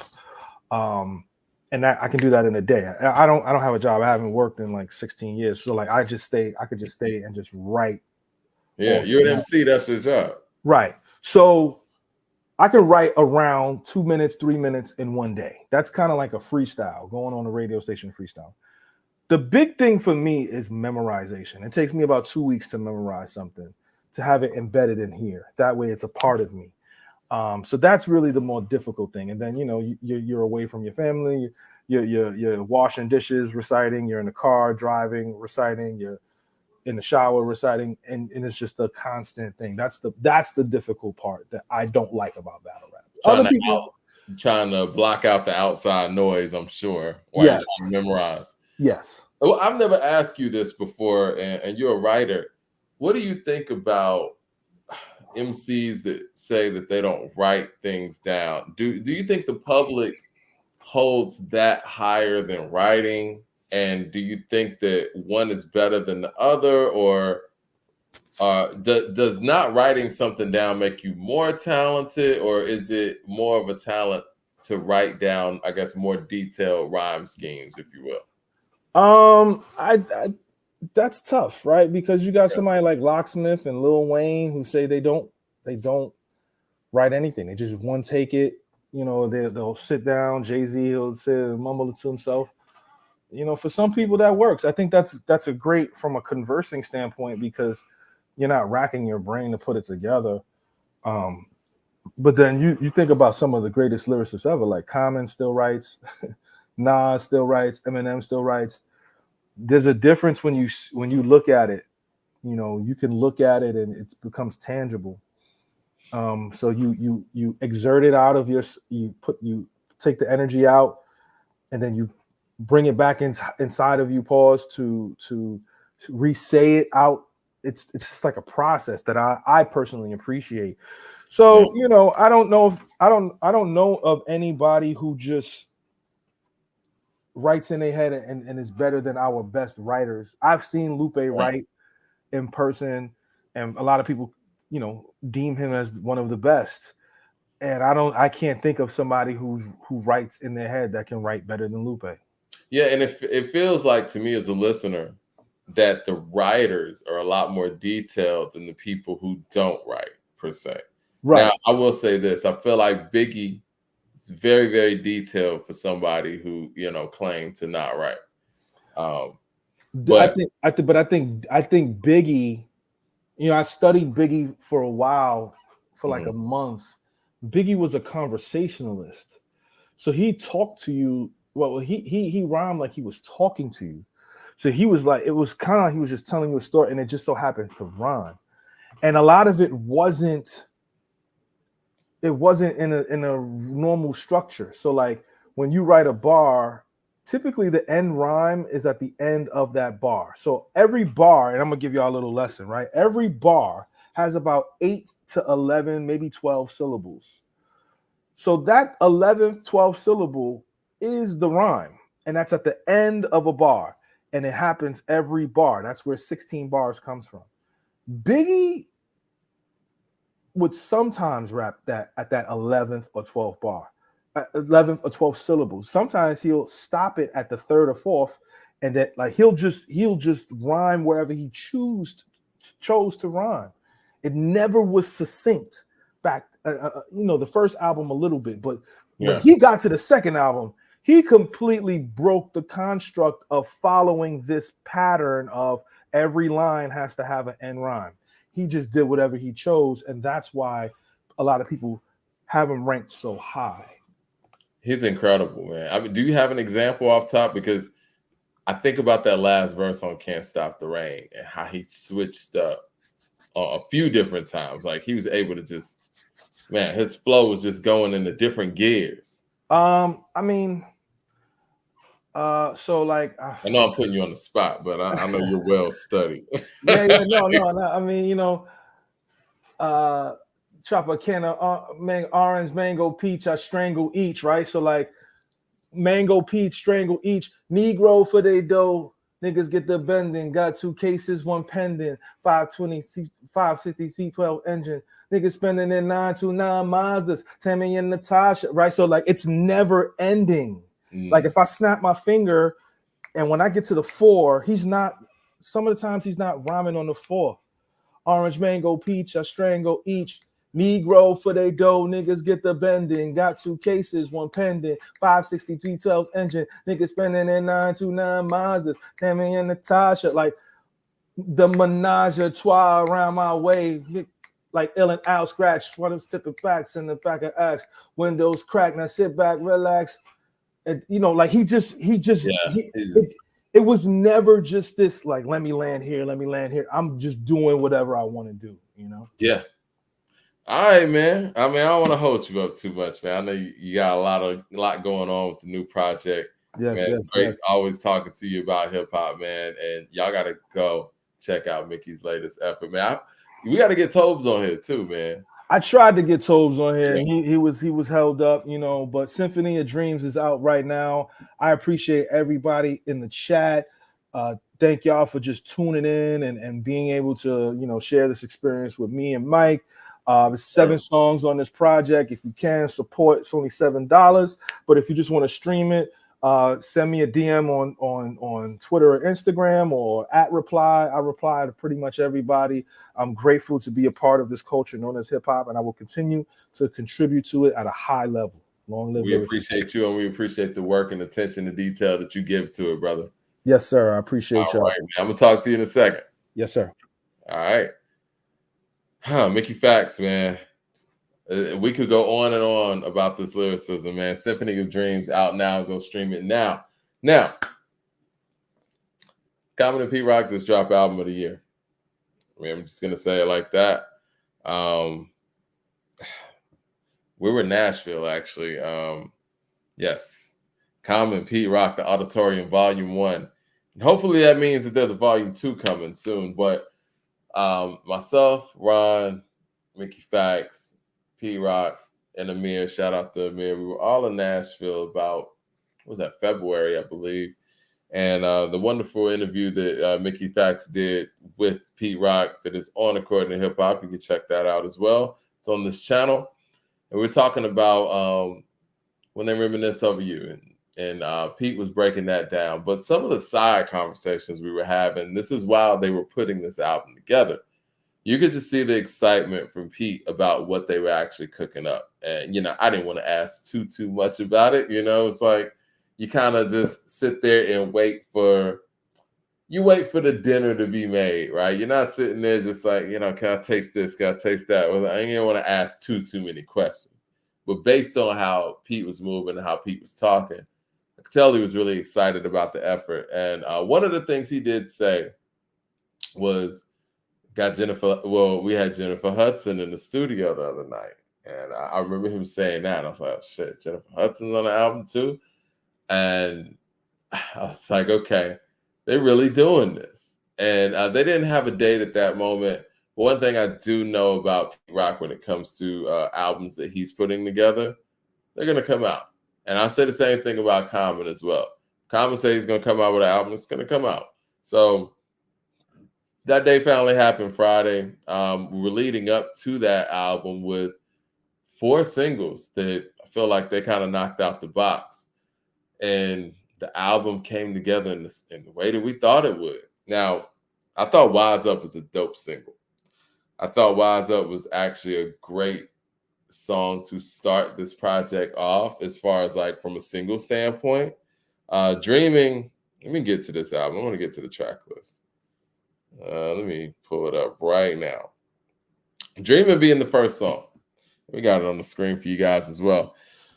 Dreaming being the first song, I think made so much sense. Now I think Common kind of leaned on some of his loyals and the fact that he is a dreamer. I always say this about Common. I mean, he made an album called The Dreamer, the Believer. And I think those are some of his strong points, especially in this point in his career.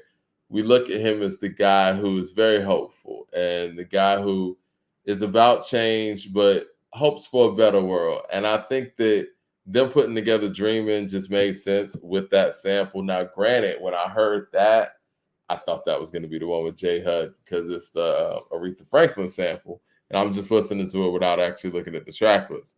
And I think they did a great job with that record. And I know that was one that was put out, but I didn't realize it was going to be the first song on the album. I think that's the perfect perfect intro, if you will. And then when they came with Chi-Town Do It, I was like, okay, I see what they're doing. This is a little different for both Common and Pete Rock. But Common's dancing on there. And he's showing his wittiness. He's showing his personality. There's a lot of wordplay here, too, when it comes to how Common wrote for this album. I think that's a little different than what we've been getting from Common over the past couple of years. I think that we have been getting a lot of dreamer-type rhyme from Common over the past, few years. But this right here is him really showing his lyrical ability and dancing on records and showing wittiness here and there. And Chi-Town Do It's one of those records. Now, if you want to know how serious this album is, this man is the one. And to me, I'm going to say this is big. I think this man is the best hip hop song I've heard in 2024. I know for a lot of people, not like us, it's probably going to be hip hop song of the year, at least for right now. But when we're talking about from a quality standpoint, and if somebody dropped out from outer space, it came from the blip from Marvel and asked me what's the best hip hop song of 2024, I'm going to play them Commons, This Man.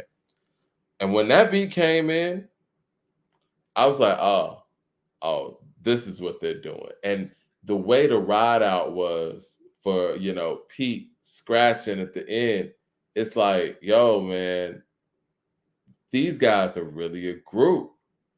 And I kind of want to let me zero in on Pete real quick. Because as great of an MC that Common is, and Common did his thing on this album, to me, Pete's production, and he doesn't have to even say anything, his production and his transitions and the way that he puts these albums together from beginning to end, and even if we're talking about the drums, the engineering, those things, it's like he really takes over a project with just his production. And it feels like he's a group member, if you will. I always say this, that I felt like Ninth Wonder was the star little brother. And with Pete Rock and CL Smooth, as dope of an MC as CL Smooth is, I think CL Smooth is one of the most underrated MCs ever. But I think mainly that's because of how great of a producer that Pete Rock is. Now, let's bring it back to this effort. Common's rapping his ass off. But the deciding factor and the differential factor here is how great of a producer that Pete Rock is from end to end, from intro to outro, to the interludes, to, these, what I like to call mystery beats that are in between the songs. Like, he's doing all of these things where it feels like, on a hip hop effort, a brunt of the work, especially when it comes to writing and executing, goes to the MC. That's why the MC is the star in this genre. But it feels like when Pete Rock is a part of that process, it feels like, and Preem does this too with Gangstar, or did this with Gangstar when they were a group. It feels like he's putting in just as much work as the MC is. And we know producers do that anyway, but a lot of that's background. But it feels like when Pete's on the wheels, it's in the forefront, from the scratching to the transitions to the samples that you're getting, to the way that they're chopped up, and how they dictate how the MC is actually approaching these records. It's inspiring, actually, when you hear how those guys put it together. And, I know Common has been very consistent, and he's one of those MCs that doesn't get enough credit for being all-time consistent over a 30-year span. That's not an easy thing to do. It's only a handful of guys who's done that and whose music ages that well. But you could tell that he was even inspired by what Pete was bringing to him. You can see that synergy anyway. Like, you could see that Pete was being inspired by what Common was doing, and Common was being inspired by what Pete was doing. And I think that these guys have really, really set a tone, not only for hip hop in general, because this doesn't sound like, some guys that are trying to, revive a 90s style of hip hop. It sounds like something new. It sounds fresh, but you're using the know-how and the knowledge of somebody who knows how to make timeless music. I know it's too early to tell, but to me, this album has all of the makings of something timeless. And for me right now, I think that this album is hip hop's album of the year in 2024. Not a lot of skipping moments. I think that some of the skipping moments, if you will, are more just about your taste. I think that once you set a bar with records like, This Man, We're on Our Way, and some of the high points like, Wise Up, some of the records like, Lonesome might not stand out as much to you, but when you listen to them isolated and in a vacuum, they're incredible records too. My first listen to the album, I was like, okay, really, really dope album. Second listen, it felt even better. It's very cinematic, and it lets you know how important production is. And I know I just got on this show a couple of weeks back, and I was kind of critiquing Dr. Dre's production on Marsha Ambrosia's album. I thought it was unoriginal, recycled, mastered very well, and engineered very well, but I didn't feel like he gave us anything new. This right here was very, very new. These were loops that we haven't heard. It was traditional techniques, if you will, but flipping it in a whole different way. It sounds like new. It sounds like some new shit. Now, I think that anybody who loves really good music could get into it. I was over the weekend, I was at a friend's birthday party, and we were out on the lake, and chilling with some of the OGs. They were jazz fans, actually, older cats. And we were sitting around listening to jazz. They were putting me on to some jazz artists that I had never heard of, bassists, and we were just talking music, and it was a dope scene. And I was able to play records off of this album, and it translated. They didn't even know, who Pete Rock was. They heard of, Common because of, the fact that he is a crossover artist now, but didn't know a lot of his material. And then, like I said, these are older cats.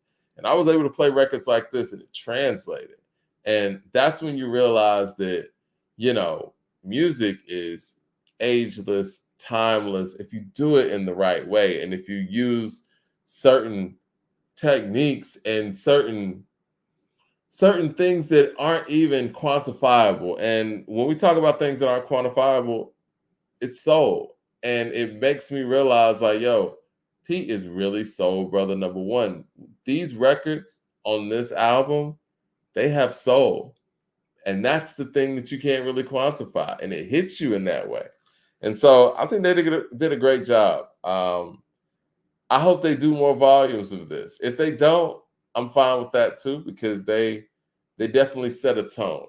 They set a tone for what I hope we hear from, this LL and Q-Tip album, which seems to be shaping up very well as well. Now, I hear that, Nas and Preem are making their album. I don't know how legit that is. I mean, I don't have any inside information on that. I'm hearing on the surface and hearing from people. And I don't know if that's just hearsay from, some of the records that we heard from Nas. But again, this is setting a great tone for that as well. I'm excited about what our veterans are continuously able to do. But this synergy and this collaboration, like Mickey said, this is something that we felt like always needed to happen, but we never thought was going to happen. Like Common, even with his tone and his flow to a certain extent, he does have a richness of a CL Smooth. Like he kind of does have a CL Smooth-esque tone. So when he's working with Pete, this is something new, but it still reminds us of something that we've heard before and that we know works. But again, I've constantly said on this show that, man, Pete, he works with damn near everybody. Like, I mean, it's hard for me to find somebody who doesn't sound great over Pete Rock's production. I remember back when I heard Rod Digger's album, Dirty Harriet. Love that album, by the way. Spitting, just straight up spitting on there. His record on there, man, yeah. His record on there is incredible. And everybody did a great job on the Digger album. What was the name of that song? Shoot, what is it? Y'all help me out in the chat, because I'm having a brain fart here on live because I love that record. I'm about to pull it up. What They Call Me. Man, pull up Rod Digger's What They Call Me. Beautiful record. And Pete does this, even when he was doing spot up production. But when he does a full album, you feel that whole piece being put together. So it makes me feel like on an all-time list, if we're doing the rankings and what we constantly do, we have these conversations. What do we hold higher as a producer? Do we hold higher somebody who did great things at their height and in a small, or I don't want to say small, but more of a concentrated period of time, or somebody who's been able to sustain greatness for a long period of time? Michael Williams with the super chat says, they said they've already been working on volume 2. This man, Stellar, and Now and Then are amazing. This will be a tough act for Nas and Preem to follow. It will. It'll be a tough act for anybody to follow. I think the next thing that we have online, or in the queue, if you will, is the LL Cool J album. And that one actually has a release date. It's coming out September. I want to say September 7th. Y'all correct me if I'm wrong. That brings me to LL's interview with Charlamagne the God. LL recently interviewed with Charlamagne, sat down with him about 2 days ago. He said, I'm a hater. How am I a hater? What did I say? Okay. Anyway. Well, this ain't a hater statement. Charlamagne gave an incredible interview. He asked LL Cool J some awesome questions. I was very intrigued by the interview and entertained by the interview. And I never thought that I would be able to learn so many new things about somebody who had been around as long as LL Cool J. It made me come to this revelation that LL Cool J is the hardest MC in hip hop to rate. He is the hardest MC to justifiably rate. And I think that's why he gets left out of so many of these conversations and so many of these rankings. And it's unfair to him. It's unfair to his legacy. It's unfair to hip hop in general. And I say that because, and I'm sitting there listening to the interview, it's like, he says he doesn't care about those things. And I think he's being a great sport about it. He understands who he is. But I think it's hard sometimes to really understand who you are and what you mean to things, because you are who you are. You live your everyday life. You understand your accomplishments, but it's hard to step outside of yourself and really look from the outside looking in and see who you really, really are. This is who LL Cool J really is. LL Cool J is hip hop's first superstar MC. He is responsible for really the blueprint of what we have as a modern hip hop superstar. No disrespect to Curtis Blow, no disrespect to any of the other soloists that came before him. Kool Moe Dee to a certain extent, Melly Mel to a certain extent, but LL Cool J is the archetype of what we see as that solo hip hop superstar. He was able to do that at the age of 16, which is incredible. He put Def Jam on his back, opened up the doors of Def Jam damn near, and really his efforts, along with the Beastie Boys, Public Enemy, and many others, Rick Rubin, was the engine that started the superpower of Def Jam Records. That's something that can't be duplicated by a Biggie, a Jay-Z, a Nas, or anybody else who's in these conversations, even a Rakim or Kane. Like, that's the thing that makes LL seemingly unrateable, because a lot of the things that we say he doesn't have in relation to some of his peers, where some would say he might not have the end-to-end classic albums that some of his peers have, or let's just say some of the all-time quotables or verses here and there. Well, they don't have the bangers that he has. Well, not many people have the bangers that he has. And they don't have that pioneering aspect that he has either. You can't really duplicate those things. And I think that, and I've said this in articles that I've written before, especially when he was getting overlooked for the Rock and Roll Hall of Fame, I think that we understate and we take for granted LL Cool J's impact on hip hop and what he means to hip hop. I think we kind of sparse those out to other people. And this man is sitting here right in front of us. And with his interview with Charlemagne, and shout out to Charlemagne, you could tell Charlemagne was able to acknowledge all of those things through his questioning. But you could tell in the interview, I think LL's become numb to the process too. I mean, this is the guy that actually gave us the acronym GOAT. And I remember when he came out with the album, many people thought that he was even overzealous with the fact that he was calling himself the greatest of all time in the year 2000. And you have to dial yourself back and think about this. Like, this man came out in 84, 85, right? And this is 16, 15 years into this hip hop thing for him. And he's calling himself the greatest of all time. There's nobody who was active at that point who had that level of tenure over him. And we were still understating who he was because of the hits and because, and as he kind of alluded to in this interview, when he was asked about being snubbed for the Rock and Roll Hall of Fame, he was saying because he makes music for the ladies, that, you know, certain people in those committees or whatever, and those who are making those decisions don't view what he does from an artistic standpoint because of his crossover success, and I'm paraphrasing here, and because he made music for the ladies. And I think that we've all fallen into that trap. Like he said, you can't just go out there and take your shirt off and make lounging. You know what I'm saying? Like, he had to write these records.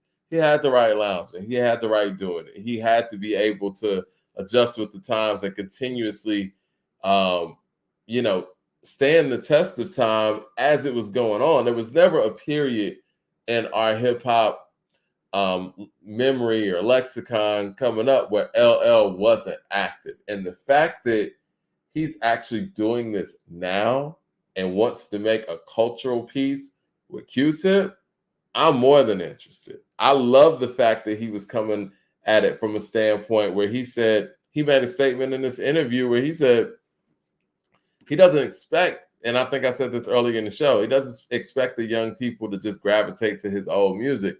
He wants to make new music to get new listeners that'll go back and listen to his older stuff if they want to be that much of a fan of what he's currently making. And you really don't hear people talk like that. Brian with the super chat says, regarding Cam's album, Com's album, said regarding Com's album, if you want more albums with this level of quality, what do you think about actually buying the album to show artists that it's worth their time to make the album with this level of quality? Now, I'm glad you said that, Brian. I agree with that. I think that, and I'm gonna practice what I preach. I think that this album is definitely worth going to get the vinyl for. And for those who still operate in the physical realm of buying music and who collect vinyl, this is a great album to add to that collection.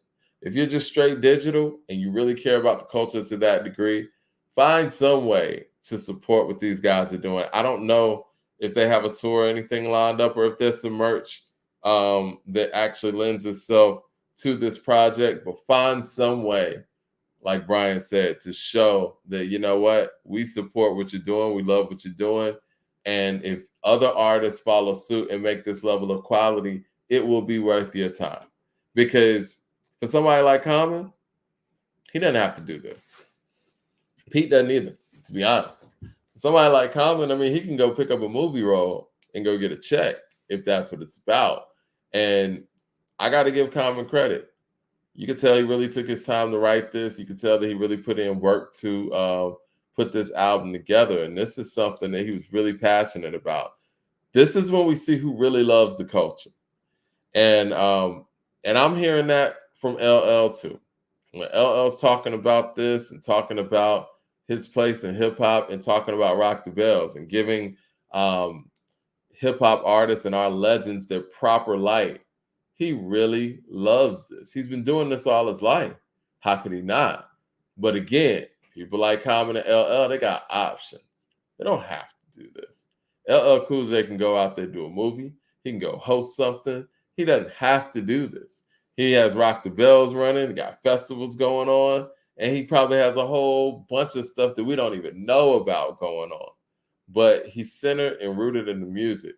One of the viral clips had something to do with Jay-Z. And I think this, thumbs up in the chat, everybody. I think this dynamic between LL Cool J and Jay-Z is fascinating. I've always said on this channel, Jay-Z and 50 Cent's dynamic is very fascinating as well. The Cold War between the two. But I think the LL thing is even more fascinating. Charlamagne brought up something that I had never heard before. And LL didn't really deny it per se. He asked LL if lounging was about Jay-Z. I've never heard that notion before. And, somebody in the chat, let me know if y'all have heard this before. And LL didn't outright say no. He ended up kind of saying it wasn't. But he explained himself in a way where it was like the message from lounging was basically inspired by what certain people out there were doing and how they were moving. And that was his rebuttal. I think that was his word. I'm paraphrasing. But I never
I wasn't supposed to jump on tonight, guys.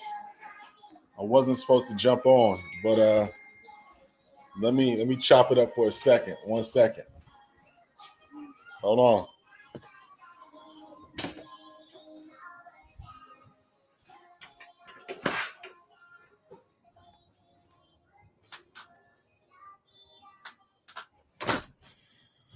All right. So I got a pinch hit. I went to the lock show this week. I got a cold, so I'm not feeling my best. But yeah, so we talked about. So Mike D said that Com and Pete are going on tour. They are going on tour. They just announced their tour dates. We're gonna probably pull up on them on at the Nashville show, the Atlanta show, the Dallas show, and they got 6 shows in New York. So we probably pull up on them on there, man. But yeah, man, what's good? What's good? What's good? What's good? What's good? What's good? I gotta rock the shades, man. I gotta, sun is bright out here. You know what I mean? But I'm gonna let Mike D come back here and cook, man. I'm not feeling good, so I'll see y'all on Wednesday. I'll let y'all know about that video list because Mike got a lot of things wrong, so we gonna get that right. But I'll see y'all on Wednesday, man. Peace. Am I back in? Mention Jay-Z's name and my computer just shuts off. That's crazy. Anyway, so I never heard the notion that lounging was about Jay or anything like that. And the dynamic between Jay-Z and LL Cool J and this battle that happened and LL running out of rhymes, quote unquote, you guys got to listen to the interview. I mean, the way he said it, it makes sense. You got somebody who hasn't put out a record yet and somebody in LL who has a bunch of records out there. And Sauce Money approached him, from what I'm understanding in the story, and L went out there and he battled. Now, granted, this is somebody who is already on, who's a veteran in the game, doesn't have to go out there and battle unsigned guys anyway, right? Or rap with unsigned guys, because I don't think it was like a quote unquote battle, but it was just, showing your rhymes. And I think Jay pulled up, probably had a whole bunch of rhymes. And as we know now, Jay has a incredible memory where he probably had a whole notebook of unwritten records that was, that was just right there at his disposal. Oh, my computer's talking about something. It was an error. Do you want to report it? Anyway, L seems to be kind of, I don't want to say salty about, I don't know if that's the word, but I know Charlamagne was like, would you want to mix it up? Or would you be down to mix it up? And I guess Charlamagne was talking about battle, and then LL was kind of like, mix it up how? Like he was down for whatever. Long story short, L said it, these guys don't want any problems with him on wax. And I truly believe that. And I'm not just saying this to say it. I think that L has been wanting to shoot the fair one with Jay on record for a very long time. And when I say very long time, I'm talking 20 plus years. And I think that he would be down to do that today. I think that I don't know if the people want to hear that today. I think that's a battle that is kind of, past due in the minds of people. I mean, but sure, let me not speak for the people. What do y'all think? Would y'all want to hear a back and forth with Jay and LL in 2024? I mean, I don't know. I can't speak to it. I think it could be a little bit too late for that, but I think it's one of those things that L's never backed down from. Now, what I will say, Swiss Beats and Timberland, y'all just got this X situation going on. I think that LL, with the catalog that he has, the catalog, the records that he has, and how much he wants to, I guess, if you will, mix it up with Jay, I think that those would be a perfect versus, right? I mean, would you guys rather see Jay and Nas, or would you guys rather see Jay and LL? I think that based on the way those two individuals make records, I think the LL and Jay might make a little bit more sense in a versus format. And if we're talking about just, us doing it, us hip hop heads doing it, I think maybe a Jay and Nas might make a little bit more sense. But if we're talking about on a versus stage and we're talking about bangers and we're talking about hit records, I think that LL Cool J and Jay-Z versus makes a lot of sense to me. Because who else can LL go up against, right? Who else can Jay actually go up against? I know when Charlemagne kind of made the comparison of calling LL Magic to Jay-Z's Jordan, LL kind of was like, he kind of wasn't with it. But he was like, okay, I see what you're saying. Because, I mean, again, Magic's an all-time great, too. I just think that based on LL's posture, and I could have read this wrong, I don't think he sees Jay-Z as the Michael Jordan of rap in the way that many people do. Excuse me. I think another interesting thing that I got from the interview when Jay-Z's name was brought up. Charlemagne was not calling Jay-Z Hove. He was calling him Jay-Z. And I know that sounds very small, very nitpicky, but you could tell when people are calling Jay and when people are calling him Hove, and it's how they view him. And LL, on the other hand, was calling him homie. He wasn't calling him Jay-Z or anything. He said, I have no problem with homie. I don't want nothing from homie. I don't want, and so you could tell that from a competitive standpoint, and that's all this is really, competitiveness, because they were sitting there at that Rock and Roll Hall of Fame stage, dapped up and all of that. From a competitive standpoint, I think that LL understands who he is in this culture and doesn't view Jay-Z in the way that many others view him in this culture. And think about it, how could he? They're about a year apart. LL was here, 12 years before Jay was. LL was already a legend. He said something about that lounging thing too. He was like, in 96, what do I have to gain from going to him? Like, I'm LL Cool J. In 96, he's just coming in the door. And these are all true things.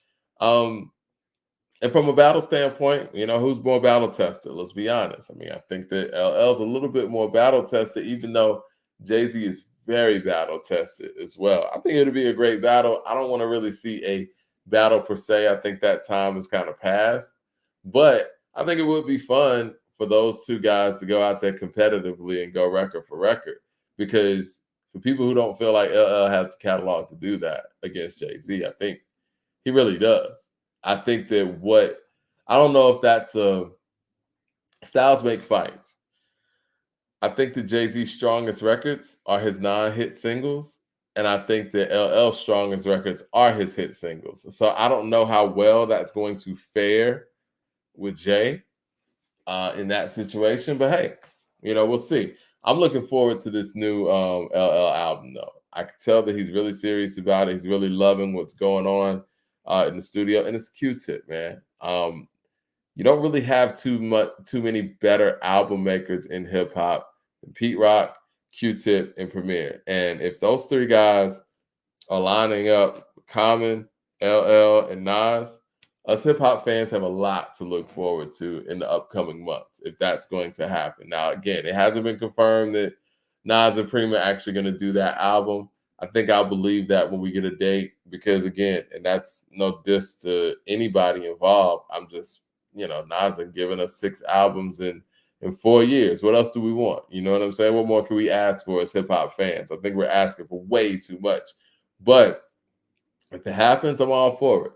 But Common and Pete, they have set an incredible tone. I'm looking forward to volume 2 from them. I say keep it going. Why not? And I think the fans should go out there and support what these guys are doing and let them know that there is a reward in making great hip hop music. Right now, they got album of the year. This LL and Q-Tip, let me go to The Passion, because LL put out a single, a song from the album, if you will, called The Passion. What did you guys think about it? I loved it. I thought it was great. It's making me even more excited about this album.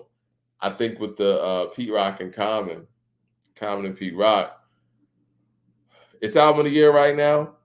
And I think they gave us what we expected from them, which is greatness. And we already know these guys just mesh. They sound great together. Pete Rock gave us great production like we knew he was going to give us. Calm came with the rhymes like we knew he was going to give us. The hooks and everything were there, the transitions and all that were there. Great album. We expected this to be album of the year, and it delivered that, right? This Q-Tip produced LL album. I think that there's so many unknowns here. The track list came out, features are there. We're seeing that Busta Rhymes is on there, Nas is on there, Eminem's on there, Snoop's on there, Fat Joe and Rick Ross are on there. Sweety's actually on there. So it's unpredictable. And Q-Tip can produce you anything from Award Tour to Benita to Vibrant Thing. LL can give you anything from Mama Said Knock You Out to Round the Way Girl to Doing It to Lounging to I Need Love to Love You Better. So the actual range and the possibilities when it comes to this album are so interesting that it could pay off incredibly well, or it can kind of, balance out in some sort of way. And from what I'm hearing right now, you guys like the Rick Ross and Fat Joe record. I love the passion. And I think it's going to possibly pan out very well. Now, that Sweetie collaboration, again, that's another one. They're taking chances. That could pay off very well, or that could be one of those lose control moments where, Jermaine Dupri and Jennifer Lopez with LL. So, but again, to me, I think that the outlier here is Q-Tip. Now, he did speak about working with Dr. Dre and that whole process of going from Dr. Dre to Q-Tip. He said him and Dr. Dre were putting together some dope records, but he felt like his writing wasn't up to par for what Dr. Dre was giving him. So he, went to Q-Tip, and he said he got in the gym lyrically and worked on his writing even more, and they were able to find some level of synergy. So he said him and Dr. Dre got some classics in the vault, but it ended up going to Q-Tip. But that lets me know that whatever Q-Tip was putting together sounds like it was translating, right? This sounds like a long process, and it sounds like a process that they were very tedious with. And it gets no more tedious than the Q-Tip when it comes to actually producing an album. So I'm looking forward to seeing what these guys have put together. They're sounding good together already. We've never really heard them together like that, but I'm excited about the possibilities here. And these guys are setting the bar so high, man. Shout out to our veterans who are actually coming through with some incredible music and incredible singles that lead up to it. It's kind of dialing the clock back when it comes to how singles are being released. It's not just coming on a Friday where you get the whole album. You're getting some singles ahead of time. They're giving us some lead time with the album. We got a whole month to kind of sit on some of these records. We're probably going to hear a couple of more records before we get the full album. And I'm looking forward to it. I think it's going to be more stuff to talk about. And yeah, shout out to Queens. You know what I'm saying? We need more and more of that. I know that L had a lot to say about continuously being inspired when it comes to music and when it comes to hip hop. And I think that he should really get more conversation and more consideration. And I think when it comes to that conversation that Charlamagne was having with him in regards to Jay, and when he said that, he's Magic to Jay's Michael Jordan, he was like, well, the book isn't closed yet. And I love that mentality from L, where it's like, there's still more work to be done. I know we've talked on previous shows. I have the opinion that I don't think Jay's going to come with another album. And, and that's okay. And Leroy has the opinion that Jay has nothing else to prove. And I love the fact that somebody like LL Cool J, who is 40 years in the game and who is hip hop's first superstar, and, the hip hop's greatest label was built on his back, he still feels like he has something to prove musically. And I think that's incredible. We're not going to be able to name 10 MCs, from a resume standpoint, from a skill set standpoint, and from an impact standpoint that are better than LL Cool J. And that's just the real. I love Biggie from a skill set. standpoint, and Mickey and Factz and I were just, going over in awe over Biggie's rhyme scheme and how he put things together, how far ahead he was of things. But if we're being fair and if we're calculating everything in totality, you can't put Biggie over LL Cool J on an all-time level. If you're basing it on what was done, the 2 albums versus the 40 years of work versus the impact and being the kid that put Def Jam on his back with Radio, I Need a Beat, and then taking it on to I'm Bad, it's very difficult to formulate an argument to say that Biggie should be ranked over LL Cool J all time. And I think that when we start talking in those dimensions, then we can start rating LL properly. Now, granted, I'm also a person that doesn't feel like, your spot never moves because of what you've done. But I love the fact that LL is all about being able to continue that legacy and continue to shake it up and continue to elevate and grow in ways that, other artists who are sitting at home might not even be doing. And, artists who aren't able to make any music anymore because of untimely passings just can't do. We don't know what Biggie would have grown into. We don't know if Biggie would have fell off. We don't know if Biggie would have continued to accelerate and got even better. I mean, based on his trajectory, he was going to continue to get better, but I can't rate things that didn't happen, right? I can't sit here and say, well, Lauryn Hill's second or third solo album would have been all-time great. I can't. It didn't happen. I can't sit here and say that Andre 3000's solo rap album would have been an all-time great rap album. It didn't happen. You know what I'm saying? So, we gotta consider what LL has done in this game. And I think a lot of the times we romanticize on what other people could have done and didn't have the opportunity to do. LL did it, and he's still doing it, and no pun intended. And he still has the hunger to give us another great album and continue to do it.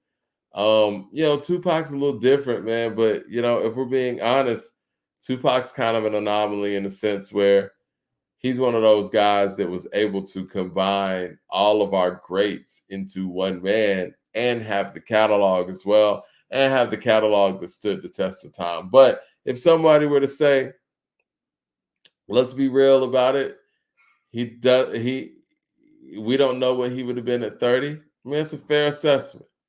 But, when you look at somebody like LL Cool J, you can look at the totality of his career and you can look at everything that he's done. Any of the shortcomings that you feel like LL has up against his top 10 contemporaries, they don't have the ground level impact that he has. And that can't really be duplicated. Now, before I get up out of here, man, I want to touch on this Billboard list. I want to just kind of cover the top 10. Now, I think Billboard's definitely been listening to you, the people, with Illmatic being number one. Because to be perfectly honest with you, 5 years from now, not 5 years from now, 5 years ago, they wouldn't have had that at number one. They wouldn't have. Now, this is what the 10 looks like. I love the fact they got Great Inventions of Slick Rick at number 10. I think that's awesome. The Blueprint at number 9, I think is a bit off. Get it, but I think it's a bit off. Paid in Full at number 8. Doggy Style at number 7. All Eyes on Me at number 6.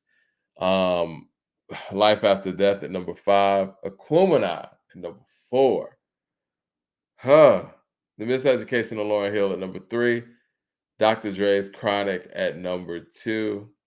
And Nas's Illmatic at number 1. Now, I don't know if people at Billboard watch this show or something.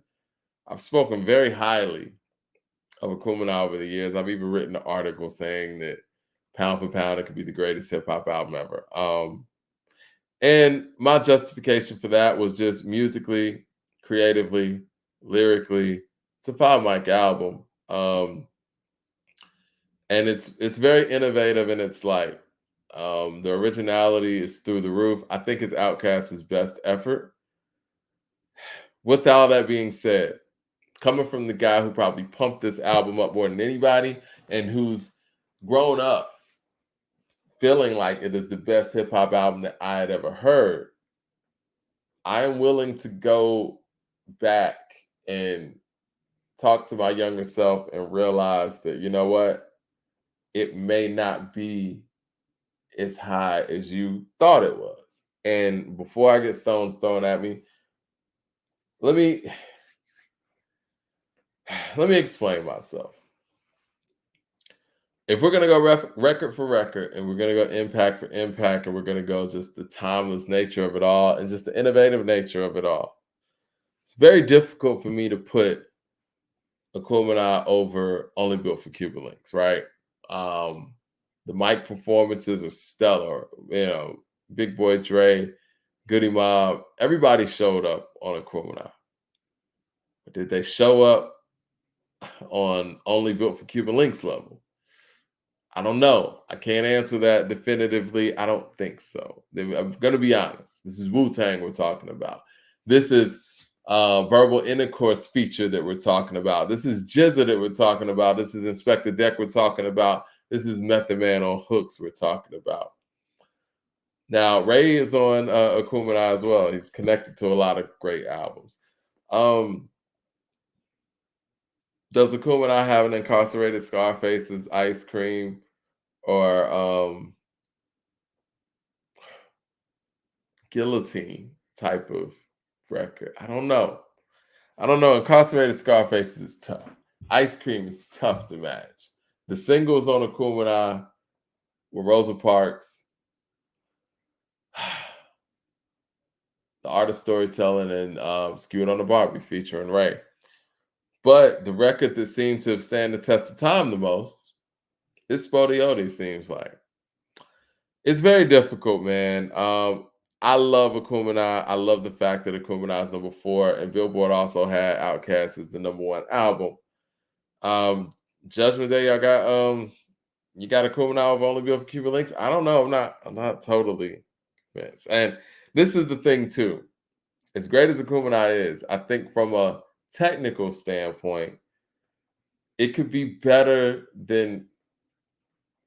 Let me watch my mouth. I was gonna say Paid in Full, man. Paid in Full is crazy. Like, Paid in Full has 4 legit top 50 hip hop songs all time on it. Eric B. is President, I Ain't No Joke, My Melody, and I Know You Got Soul. I mean, it's I don't know, man. These records are just too strong. And then when you think about what I think is possibly hip hop's greatest album ever, and It Takes a Nation of Millions to Hold Us Back, it's hard for me to say that Akumina is better than It Takes a Nation. So even though I think Billboard made some strides here, I understand the Chronic pick because I think the Chronic is just amazing. I think the Low End Theory was left off here as well. Low End Theory's top 10. I don't know if Life After Death is better than Ready to Die. And I think that's a real discussion as hip hop fans we got to have. I think that Into the 36 is a discussion that we have to have too. I don't think the Blueprint's better than Into the 36 Chambers. I think that The Great Adventures is another one of those Paid in Full situations where you have 4 all-time great records in Mona Lisa, Hey Young World, A Children's Story, and you have Teenage Love. But the Low End Theory is a monster. Let me look at their list and do it like this. Illmatic deserves to be top 10. Illmatic actually deserves to be number 1 on this list. And we could speak ad nauseum about that. I would say number 2, I'm going to go It Takes a Nation, which could easily be number 1 as well. So don't curse me out. The Chronic deserves to be top 10. So that's 3 right there. The Miseducation of Lauryn Hill, I don't know why they keep shoehorning Lauryn Hill's album into, these lists in that way. Like they had it over Thriller as well. So, but this isn't a rap album, and I say that respectfully. As great as The Miseducation of Lauryn Hill is, it's not a hip hop album. It has, a handful of rap verses on it. It's more of an R&B album. Incredible album, but it's not a rap album, so it doesn't deserve to be on here. Aquemini, y'all know how I feel about Aquemini. Yeah, it stays. It deserves to be top 10. I'll say that. That's 4. Actually, you know what? No, I got 3 right here that they got on there, and I'm gonna add the other ones on there. I think that I don't think Life After Death. I don't know about Life After Death being top 10, and I don't know. I gotta hold that. I don't know about All Eyes on Me either. I got to think about that. And we're talking about 10, guys. We're talking about 10. Now, Doggy Style, that's top 10. Doggy Style's top 10. Paid in Full's top 10. I don't think The Blueprint is top 10 because I think Reasonable Doubt's better. And I don't know if Reasonable Doubt's top 10. And The Great Adventures of Slick Rick. So those are 6 out of their 10. Now, the other 4 that I would fill in there, I would say The Low End Theory. I would say Only Built for Cuban Links. I would say It Takes a Nation of Millions to Hold Us Back. And I don't know, man. Death Certificate might have to enter the conversation. And I think the conversation for that 10th spot becomes Death Certificate, Ready to Die, Life After Death, All Eyes on Me. Those are the 4 records that I think are swirling around in there. You guys think The Infamous? I don't know if The Infamous is better than those records. I think that, Tribe changed the game with the Low End Theory. Low End Theory is a top 10 hip hop album all time. And if somebody from a different generation feels like Get Rich or Die Trying deserves that consideration, I understand that too. I think that Life After Death is, let's be clear. Do you guys think that Life After Death is better than All Eyes on Me or vice versa? Because I want to put that in the chat. I'm not totally sure. I think that Book 2 is what makes All Eyes on Me kind of fall behind Life After Death. And granted, this is no diss to Pac. They made Life After Death well after Pac made All Eyes on Me. So they had that as a blueprint to actually kind of go off of. And I think that they went and improved the model of what, some of the things that All Eyes on Me had when it came to shortcomings. So yes, with that being said, I would say Life After Death is a better album, but I left off 36. So never mind. That doesn't even register. So, okay, here's my top 10 then. We got Illmatic staying. We got The Chronic staying. I'll keep Aquemini in there. Doggy Style stays. Paid in Full stays. Let's keep The Great Adventures of Slick Rick. The other 4 that are going to be added into the 36, Only Built for Cuban Links, It Takes a Nation of Millions to Hold Us Back, and The Low End Theory. Now, the question becomes for people, do you think that, Life After Death, All Eyes on Me, or Ready to Die, if you will, are better than The Great Adventures of Slick Rick? I think that becomes the question now. Because I think everyone's in agreement that 36 Chambers is better than All Eyes on Me and Life After Death, correct? I hope we're all on the same page there. And the Blueprint as well. Me Against the World is better than All Eyes on Me, okay? Me Against the World. Me Against the World. A lot of y'all feel that way. You know what? Let's do this. Before we get out of here, we're going to do an ultimate poll here. In that poll. I want to see where the people are at with these albums. What's the best album?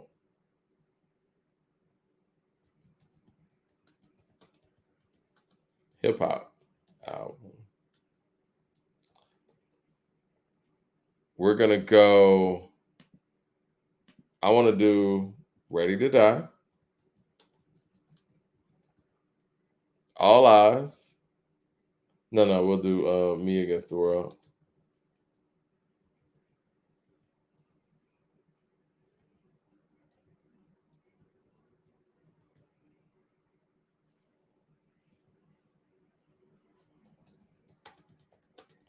All right, Me Against the World.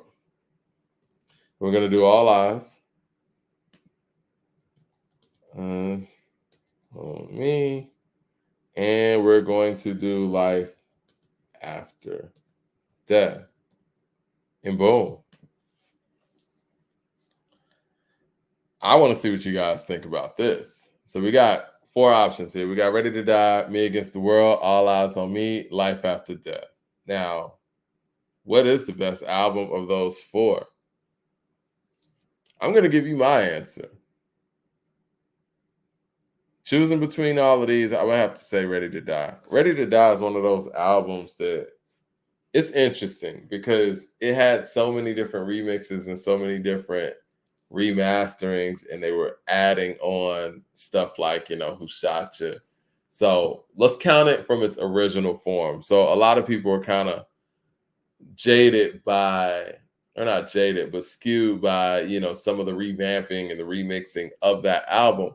But all in all, Ready to Die to me, from a balancing standpoint and what Biggie was able to give you as an artist out the gate, it's a very heavy album. Now, does he go as deep as Pac gets on subject matter? Of course not. But it just has a feeling to it where it has that balance of rawness, and it has, that radio playability on top of it too. I think it's just a balanced album altogether. And the production is just a lot better to me. And I mean, y'all saying, nah, Mike, but you're right. It seems like people are y'all are leaning more towards Me Against the World. Y'all think Me Against the World is, it looks like it's Me Against the World, then All Eyes on Me, then Life After Death, and then Ready to Die. Y'all got Ready to Die going in 4th right now. Okay. Is there something in the top 10 that I'm missing? And do you guys think that any of these 4 albums are top 10 all time? You think it's over Slick Rick's Great Adventures? Great Adventures is a tough one. That one's tough to rank. I'm okay with it being number 10 because of the impact. Great Adventures has inspired Nas, has inspired Snoop, has inspired Ghostface. So that album is kind of the building blocks of storytelling, hip hop that we got to the level that we got. And it's the building blocks of that like persona, that personality. People are saying go track for track. I love it, man. We go track for track. Man, I think we might need to do that Wednesday. So I have another person on here. I know Ron said he's going to jump on here Wednesday. We go track for track with some of these. I would love to, because I really feel like y'all are sleeping on Ready to Die and what it's about. I would like to go track for track with Ready to Die versus Me Against the World, and Life After Death versus All Eyes on Me. Because I think from the impact standpoint, I could see the argument that All Eyes on Me should be the double disc that gets represented because it was first and because it may have the higher highs. But I just think that from end to end, if we're being objective here, Life After Death is the better album. But I don't know, man. It's hard. It's hard to say. It's hard to say. What, like Mickey Factz was saying earlier on the episode, what Big was able to do lyrically on Life After Death is amazing. Like where he was at lyrically at that point, the versatility he was able to show us, being able to make a record like Notorious Thugs, and being able to make a record like Effing You Tonight, and being able to make a record like What's Beef, More Money, More Problems, then Long Kiss Goodnight, You're Nobody to Somebody Kills You. Like that range that he had at that point in 97, we hadn't really seen in anybody. So I say College Dropout, Graduation, My Beautiful Dark Twisted Fantasy. Oh man, I mean, great records, man. I mean, All Eyes on Me just has better songs. Listen, that's a great argument. That's a great argument. I mean, the songs on All Eyes on Me are heavy, and that disc one, it's heavy. I don't know if there is a better song on Life After Death than No More Pain. I don't know if it is. No More Pain is like, I would put that record up against anything. Ambitions as a Rider, I don't know if there's anything on Life After Death better than that. I don't know. It's hard. Like Water for Chocolate's a top 10 album. Nah. Yeah, respectfully. All right. Well, we got to get up out of here, man. Wednesday, man. Looks like we're going to be doing some countdowns, man. Top 25 music videos. I do want to do a retouching of this album thing because I think we kind of got a rough estimate. So I think we could do a top 25 of that. I don't think that's a heavy lift to do a top 25. I definitely know the Blueprint's not in it for me, top 25. Reasonable Doubt for sure. But nah, the Blueprint's very impactful.